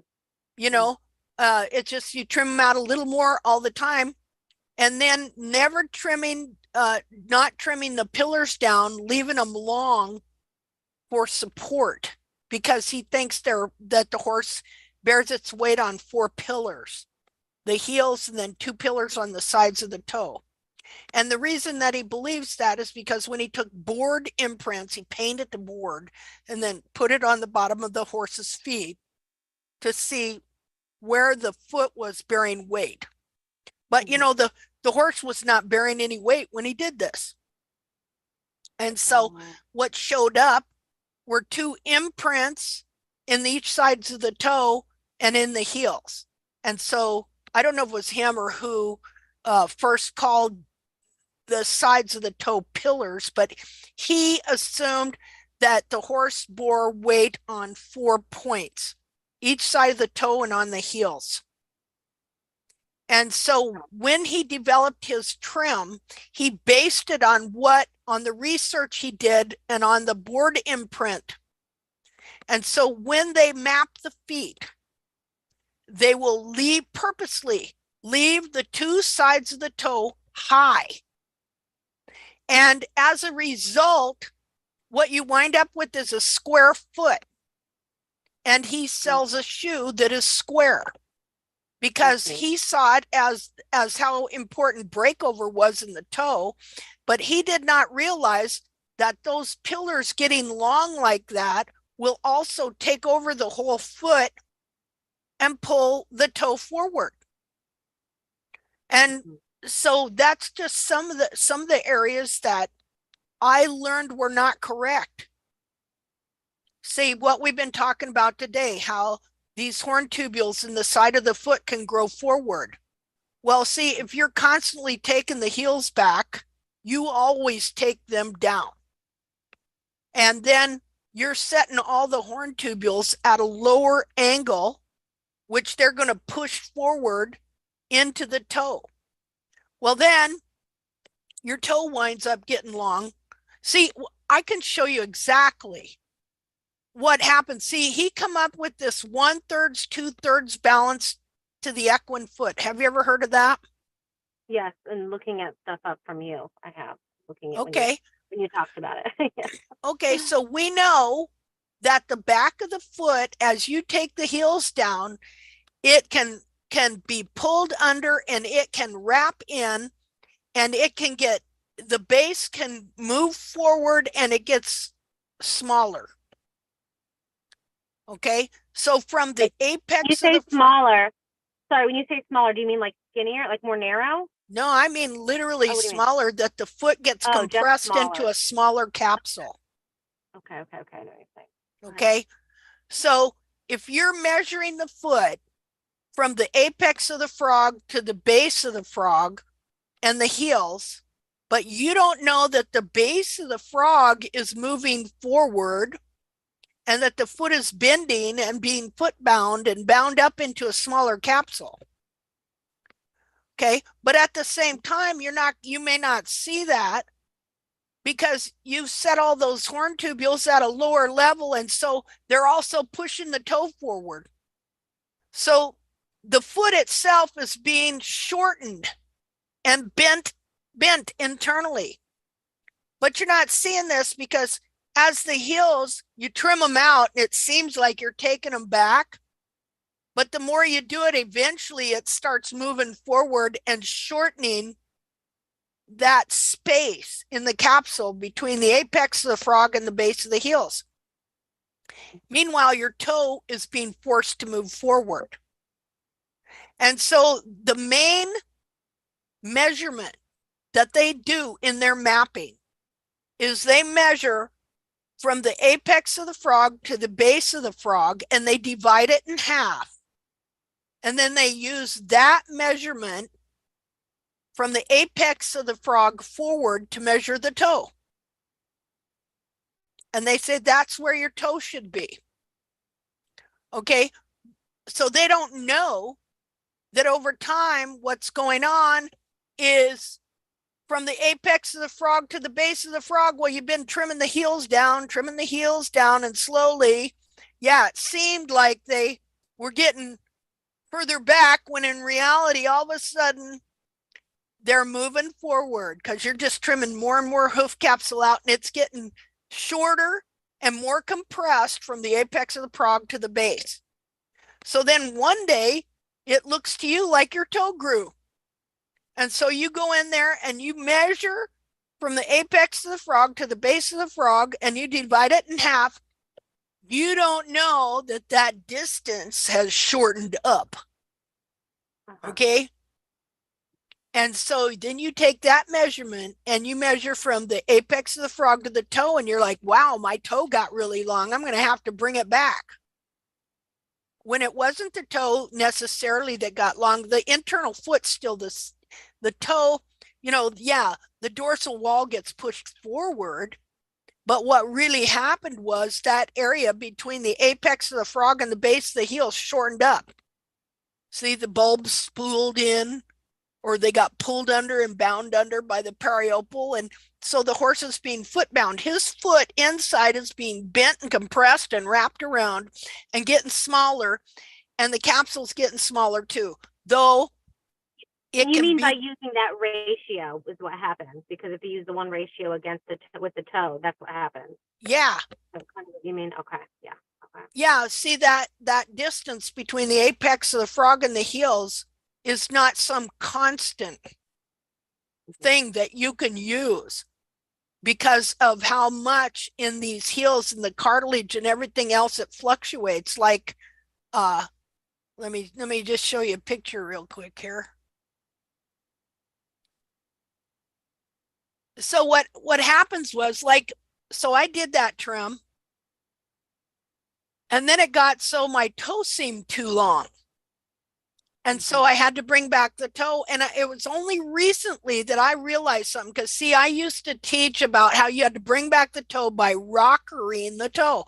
Because that is what Jean Ovanek taught, to rocker the toe. And when you rocker the toe, you literally you're making your line where you think your toe is. And then you are beveling back through the sole to that line, but you don't bevel back the sides of the toe. You leave them long. And so you're creating kind of a mechanical nightmare, which is what happened to me. And now I know why he did that, why he started rockering those toes, because as he was working this 1/3, 2/3 balance, natural balance, and that's what his system is called. He did not know that the back of that foot was actually moving forward, and the distance between the apex of the frog and the heels was getting shorter. So that when you measured it and divided it in half and you took that measurement, you can watch his mapping system on YouTube, how they do it. Okay. And then anyway, then you put that from the apex of the frog forward, then your toe is longer, even if your toe itself never shot forward a lick. What'll happen is it's going to start looking shorter or looking longer. See? And you see this happen a lot of times. I saw it. It happened to me. I saw it happen to other people. Everybody thought their toes were getting longer, so they started bringing back the toe. Well, then come to find out, not only can you bend the foot from behind, and we're talking about the internal foot being bent in the capsule, but you can't see it. But then when you start taking that toe back, well, it can literally bend the foot back from in front and force it back, so that you are literally bending that foot both ways, bending it in half in the capsule and making a smaller capsule the whole time. Literally, you are foot binding that foot just like Chinese foot binding. And you'd have no idea that this is even happening, because all this is hid from you, and they never, ever, ever look above the hairline, ever. They do not see that as part of the foot, not really. Okay, they don't look at the cartilages. They don't look at the fact that they're being totally bent down and under. They don't have any teaching on the correct anatomy for that cartilage. See, and that is something I learned. Well, that's the first thing you ought to look at. See, because I'll show you this just a second. Got to find a picture. Come on. I think I came across you with a lot of your anatomy ones when you were doing the dissections, because my trimmer had said something about dissections, and I started looking, and I think that's how I came across you. That probably. Probably. But here's the thing too. Like, I don't know if you heard me share this about Bracy Clark, who was a vet that came to the realization that the excuses and the things the farriers in his day were saying for the reason for contracted heels was not real. I mean, it was a lie. Yeah. Not that people lie on purpose, but you could be lying and think you're fully telling the truth, you know? You just have to be wrong. And so he said that the fact that he didn't realize in a lot of his first experiments that a foot could be deformed deceived him, as it did his predecessors. So he did dissections, okay? But he didn't realize that what he was looking at was not the true foot. So people can do dissections. They can look at the inside of the foot. But if they don't know what the true foot is to begin with, they're not going to, they don't realize that the internal foot itself can be deformed, because 2/3 of it is soft cartilage and fat, covered with skin, but still soft cartilage and fat, and it can be pulled into a shape it wasn't meant to be. So while dissections are good, they've been doing dissections for 200 and some years, and they haven't noticed that the foot was deformed that they were dissecting, you know, unless it was like totally foundered and really bad like that. So, and see, I know that from personal experience, because there was a foot, there was a horse, I got his feet, I was trimming him, but then he got this super bad colic and died. And so the lady gave me his feet, and I dissected them and took pictures of them. First dissection, I didn't know how to pull hoof capsules really. I took it off in pieces and different things like that. And then I took pictures of it the first day. And then I didn't know how to preserve them or anything like that. I packed it in salt and borax. And then a couple days later, I got it, and I took it and I set it on, I only had half a capsule. So I set it on this capsule, and I noticed that it didn't fit. And I was like, why doesn't this fit? And at the time I remember thinking that, and I didn't understand it. And then like 5 years later, after I'm learning this, that, and the other, I look at it and I understood why it didn't fit. Because see, I'd been trimming the heels out of that horse and I'd been pulling the whole back of his foot down and under and bending it. And so then when I took the capsule off and the foot sat a few days, it reverted, it pulled, because it's cartilage, even though horse is dead, the cartilage pulled the back of the foot back up. So then when I went and I set the foot on the half a capsule, the back of the foot didn't fit the capsule. And I couldn't understand why at the time. It wasn't until after I learned about foot binding, about how the whole back of the foot can be pulled down and under, that then I looked at those pictures, those dissection pictures on the, you know, the first day, what it looked like, and then the next day or two, what it looked like. And I understood then why back then I was going, why doesn't this foot fit in the capsule anymore? I understood why that was. So see, even if you do dissections, if you have an incorrect understanding of the anatomy and that this all can happen, you will not correctly interpret what you are looking at. Does that make sense? Yes. Yeah. Mm-hmm. So, and anyway, and I got pictures, all this, you know, that explains it. Okay, what was I going to show you? I was just going to show you the back of the foot here. Oh-de-do-de-do. See all this stuff, it takes a rather intensive amount. The only reason I know this is because I wanted to fix my horse that I screwed up worse than the farrier that caused me to go to barefoot trimming to begin with. You know how we are. We're fixers, right?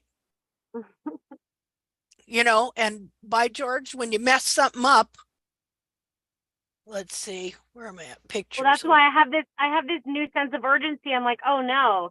And now there's a probably better way, and she's gonna come. And now I don't know what if I like. Obviously, she's gonna do something, but I don't know what to tell her not to do. And I kind of like, I don't know enough yet. So it's kind of like when I first got my horse. She's an Arabian, and she was just about to be 7. I got her at a rescue. Anyways, she was past due for her hooves, is what I was told. And I said, she had a little bit of arthritis already. Long story short, I said, oh my gosh, I've got to, if this is what you're supposed to do to take care of a horse, I need to get this done. I don't want her to go too long. So I got the farrier there to do it, and he took like 2 seconds. And I just had purchased a book called like The Essential Hoof. Yeah. And I had read stuff, but like this is all new to me. So I was like, that doesn't seem right, you know? And so I was like, oh no, I just got her a trim and it was probably worse, you know? And then the place I got, they're like, oh, do you need the farrier? And I hadn't found anyone. I said, yeah. And then I was like, oh no. So now that I feel like there's probably a better way, I'm thinking, oh no, I'm going to want to go backwards, but it's a lot, you know? I don't know enough. So anyways, I see your pictures here. Yeah. Uh-huh. So I totally understand where you're at, because I've been at that same place, you know, and stuff. So look here, just a second here. Let me annotate. Where am I? I just want to say good night because it's quite late here, and I'm so thankful for that hoof chat. Thank you, Linda. Hey, well, have a great sleep there. Thank you. Okay. Have to wake up early this morning, so. Okay. Next morning. Okay. Bye-bye. Okay. Thank you so much. You bet. Bye-bye. Good night. Good night. So we're not looking at a bottom of foot here, but I just wanted to see something. Okay, notice the difference here in the cartilage. This is over from the 21st through the 24th. It was when I first started realizing that the back of this foot was being bound by the periopal. Okay, because that's because the way the periopal reacts when you're trimming the heels out and things like that. And so if you were to look at the sole view looked absolutely fabulous. But I could look at this here and I could tell these feet still weren't right. Now, this is let's see, this is the 21st, 22nd, this is the 23rd, and then this is the 24th. And what I did was I was trimming certain things out from underneath the foot, between the bulbs, and in the frog. And so this was how it expanded in just a couple days. Because this is the real cartilage. This is how the real cartilage is. It isn't rounded like that. And then this is what it was. Now, what was interesting was, look at this. See, now, if all this is pulled down and in like that, well, there's already somebody living in there, right? There's already pieces of anatomy that are living in there. So if I take all this foot here and I pull this down in here, it's going to affect other parts in there, right? You know, I can take my heart and shove it into my kidney and, you know, not have my kidney move somewhere. So what does it do? Okay, so there's a bone, coffin bone only takes up 1/3 of this foot, and it's connected to the short pastern bone that's right in here. And so it's like there's a joint there, right?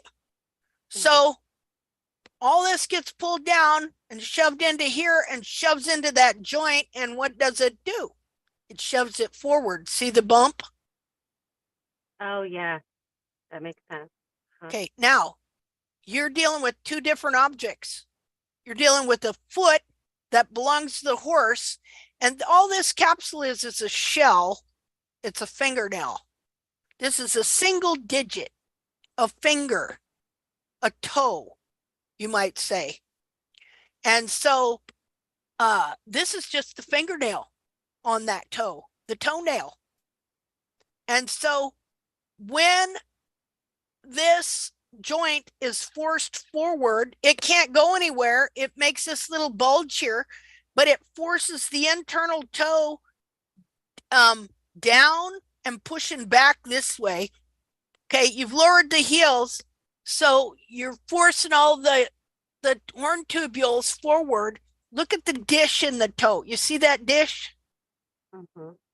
It's not straight, is it? It goes like this. Yeah. So what this does is it forces the wall and toe forward, but it forces the inner foot down and back. So what you got going on here is they're pulling against each other. That's what's really happening. And so when I did this experiment, which I had to keep the horse booted and moist the whole time, and it released the cartilages from being bound, look at how the wall started to straighten out, and look at how the heels started to stand up.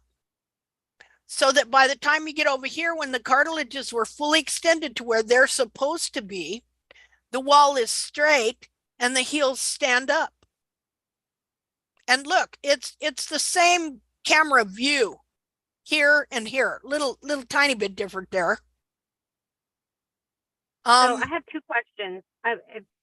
On the last one on the right, the after one, says that looks like there needs to be more heel buttress there, though, right? Is that yeah, there would be. But see, that would have to grow in. Right. See, that would have to grow how does in. the moisture work? What is the whole thing about the moisture and putting boots on? How does that work? Well, it allowed the periopal to loosen up and the whole foot to expand. Okay. Now, at the time, you know, there were some things I didn't understand, and then my boot broke and I had to discontinue my experiment because I only had one boot. but I learned something from this. See, now ideally, let me get ideally So ideally what would happen is then I'd have to grow in the heel buttress. Wait a minute. Stupid thing. Just see, where are we at?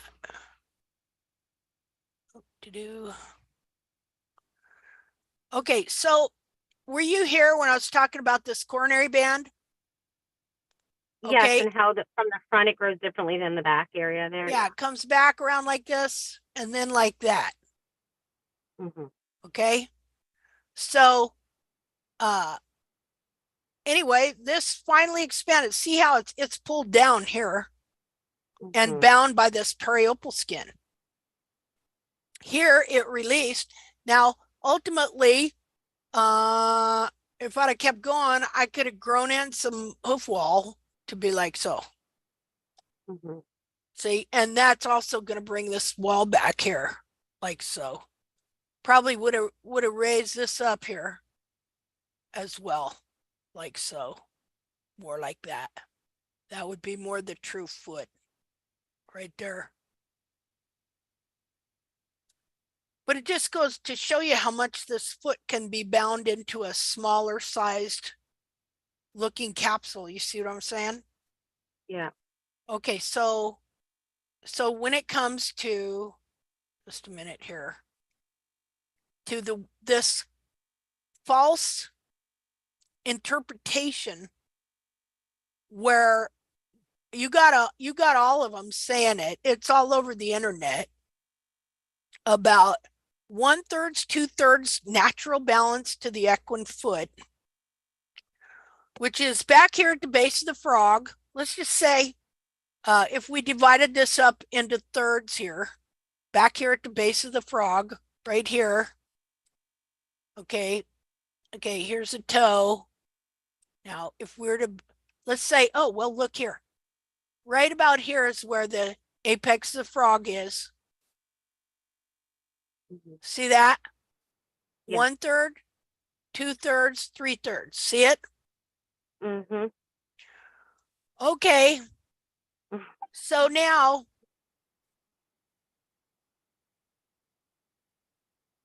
let's see how to explain this. Okay, so let's say you start with the foot that's like this. Okay, and here's the base of your frog. Okay, let's put this here. So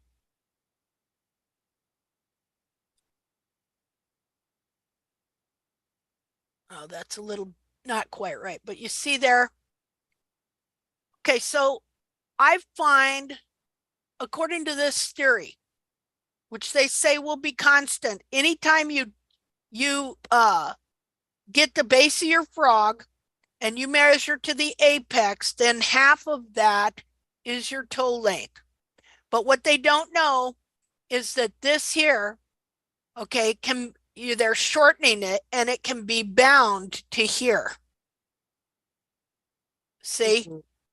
So that then, let me get a different color. Okay, so that foot, let's say this foot, this cartilage gets wrapped around and the base of your frog winds up here. See, the back of this foot expanded and the frog expanded out to here. Whoop, like that, where it's supposed to be. I just didn't have the wall grown and everything grown in to support it. Okay, so originally they thought here was the base of the frog. Okay, and here was the apex of the frog. And you measure this distance, and that's how you get your toe. And that looks perfect, is what you're saying. Yeah. Okay, but now, unbeknownst to you, you've been trimming out the heels and you bound this whole thing, and this area moved forward to here. See there? Well, now, to divide that in half, I have to go up to here. At least. Wait a second. What area moved forward? I thought it moved back. The back. No, well, my foot moved back, but let's say this is the original foot right here. Okay. The expanded foot. Okay, as I trim the heels out, okay, this gets pulled in like this to where, let's see here. Just a minute here. Where am I at? Oh. Hold on. Okay, see, I'm right here now. See that? Yeah. Let's say my base of my frog is right here. And I'm measuring from here, to the apex of my frog. See it? Mm-hmm. Now, they say divide that in half, which is right about, let's see, okay, right about here. Well, right about so. Then I'm to take this measurement, whatever half is, and I'm to measure forward to find my toe length. And they say that this is, do you know what a constant is? Yes, it doesn't change. Okay. They say this is a constant. This is how they map. Okay, so, but what they don't know is as they keep trimming these heels back, they're trimming them down and out. And as they do so, the hoof capsule gets shorter and shorter, and the cartilage gets bent down like this. Okay, to where then one day they come out, they don't even know this has happened. One day they come out, I'll change color, and their heel, that at the base of the frog that used to be here, is now here. And the apex can still be in the same spot, right here. And so they're going to check their toe because now their toe is looking long. Okay, so now if I take this area here and this area here and I divide it in half, what happened? Right here. It's smaller. Yeah, it's gotten very small. They're going to make the toe very short. Yeah, so now they're going to make the toe shorter. That's the difference between how he maps and how all of them map, basically, because 1/3, 2/3 balance. You'll find it. You'll find pictures of it. And the difference is, though, some of them misunderstood it. Okay, they didn't understand Gene Ovanek's method quite because his 1/3, 2/3 balance only went to here, to what he called the breakover. Okay, but then they misunderstood it and they took it as the whole thing to here, which made it even worse. And other people were shortening up the toe even more. See? So that's one big major difference.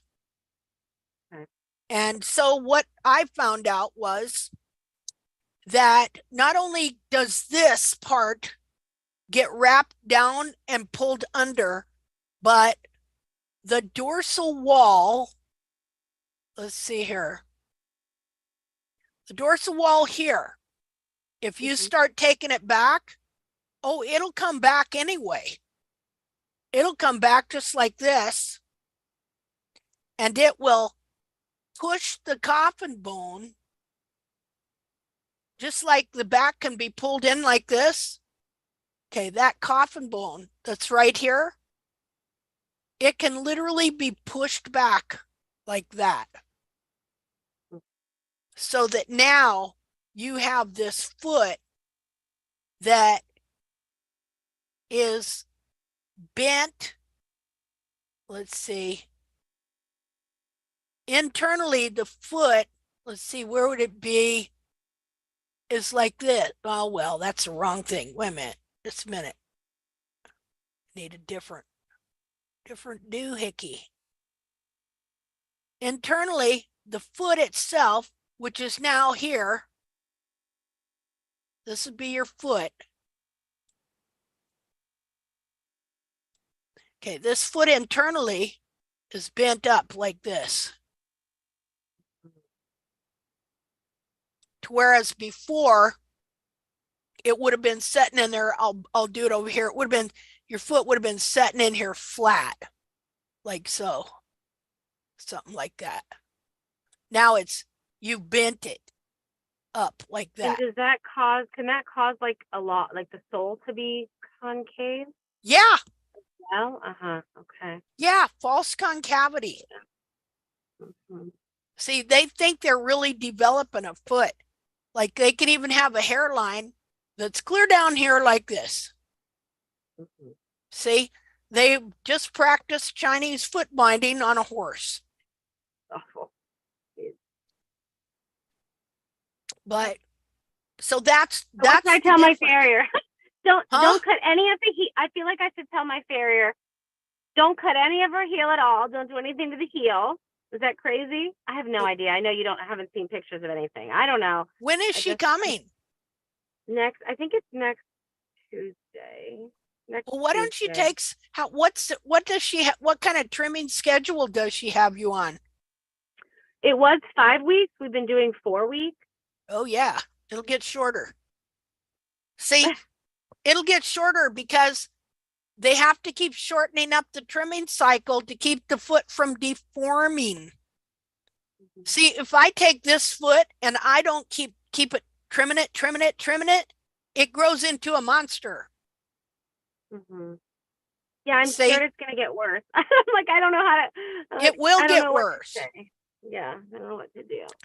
I'm sorry, but it will. They don't mean to. They got all the best intentions. Oh yeah, I believe that. Sure. You know, I'm just glad I never made it into a full-time business. I did trim some more horses. You know, enough to learn that the horses I trimmed the least did better than my own. What's that tell you? Yeah. See, you got your own horse, you can have them on that tight trimming schedule, doing them micro trims. So if you do it yourself, though, do you think that's bad to like do little by little? No, you can do little by little, but it's knowing what to do. But it's when things start to go south and you start to be what I call a serial trimmer. Right. You know, because you're trying to fix things and you just keep thinking, well, if I take off more here, he'll be more comfortable, when you're just slowly turning him into this deal here, which I did this to my horse. This foot, well, I mean, this foot here still wasn't as bad because look how just releasing the frog from the formerly trimmed out foot, because see, as all this gets pulled down, that frog gets bound in place. And so so what we're doing is we're growing heel, but we're kind of releasing everything at the same time as well. So the foot is expanding because the old hoof capsule will hold it right in that spot. Just like I told you about that horse I dissected, and how when I first took the hoof capsule off, well, the foot fit the capsule because I had a half a capsule there. But then after a couple days, that because he had not been mistrimmed for years, I'd only been screwing his feet up for like 8 months, 6-8 months. So that cartilage wasn't permanently anyway, which it doesn't, you know, anyway, the cartilage pulled back up where it was supposed to be. And so then it didn't fit in that old capsule anymore. See, all of this stuff contributes to getting these ideas and this understanding of what's going on, kind of. So anyway, so that's that 1/3, 2/3 balance thing. It does not work. Okay, that makes sense. Yeah, I get that. Okay. Okay. Well, I just need a full manual from you. Yeah. Okay. Well, I think I'm going to work on that, and maybe you could write something down, things that you would have needed to know first and foremost off the bat. Yeah. Okay. I could try. I feel like I need to know everything, but yeah, well, you do. Like what to look for, what you're looking for is like in my mind, I think to myself, you know, what are the normal steps? What are you like, what is your end goal? What do you want to see as much as possible? And I kind of get the whole shifting from listening to a lot of your videos, letting the foot shift properly. That makes sense. But that's what, in my mind, it's like, what is your goal? And like, what options do you have? And what options do you have to lead it that way? And for me, I'm so new that it's literally like step by step. Yeah. Start here, go there. But yeah, I feel like I don't have an exact picture of what exactly I'm looking for and how to get there. How much too much? I have tons of questions, The soul, how do you know you're getting rid of so much soul? How much? Everything's a question because I'm so new. But yeah, it's extensive. You see, you shouldn't even have to be doing this. No, I know. That's what I feel. Yeah, you should have just been able to hire an expert. Right. You shouldn't have had to get into a historical war. And now, see, now that you know what you do, it's too late to go back. No. Yeah, this happens to me in other areas of my life, so I just look at it as a me thing, I guess. But, yeah, it happened to me too. Yeah. Well, I really appreciate it, and I'm glad I found you. And yeah, I would love some more directions so that I could start doing at least little things and not doing the wrong things. Like the minimal that I can start doing to make sure I'm not making it worse would be nice. Okay. But, so that message from you, that was on the community page, right? I sent you on the community page, and then I was like, because someone in this group I had messaged out first in the chat, and she said try to reach out to you, and I thought, which one is yours? So I found you through that, and I sent you also one directly to you. Okay. Try and send something to my regular Facebook page. Okay, I think I did that. Okay. I think I did that. I copied it after the other one, and I said, okay, here, I just sent this one to the other one just to make sure. I didn't really want to bust into this this webinar, having never spoken to you guys before. Oh, but, hey, I'm glad that you came. Yeah, everybody's welcome. Thank you. It's not really a webinar. It's like a Hoof Chat podcast, something. I call it. Been calling it a Hoof Cast. Yeah, it's a marathon. I mean, I've seen some of them on the YouTube, and then when I tried to find you, I looked at, I tried to find your web page, but that was kind of not active, and then I found the Facebook, and that's when I saw that you had posted you would have them coming up, so I set it on my calendar and got to this one live. So okay, well, yeah. Great. I'm glad you finally found us here. Thank you so much. Well, thank you. Now, what's your name again? It's Kimberly or Kim. You can call me Kim. Okay, Kim. Yeah. Okay, where am I getting that Y thing? My husband. Oh, that's your husband. The Y, okay. That's like a Julian. Sorry. Okay, and where is he from? He's from Cuba originally, but he's been here. He's my age. He's been here since he was about 18. His family actually won the lottery from over there. Like, it was an insane thing. They got to come over. They were over there not having any food to eat at the time, which Cuba's kind of in that spot again still. Yeah. So, yeah, he's been here forever now. He actually, funny enough, I showed him a lot of this, and he says, oh, this is anatomy. He runs his own dental laboratory now, so he's used to looking at like tooth anatomy and how things work together. So I already knew like distal, and I had a lot of things that are lateral, medial. That kind of was a little bit in my head already. So yeah, it's kind of interesting. That's great. Yeah.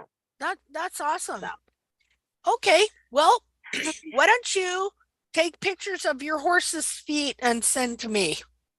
Okay, I will do that. Okay. I will send those to your personal name one. Okay. Right? Hold on here a second. Okay, so we're signing off of live stream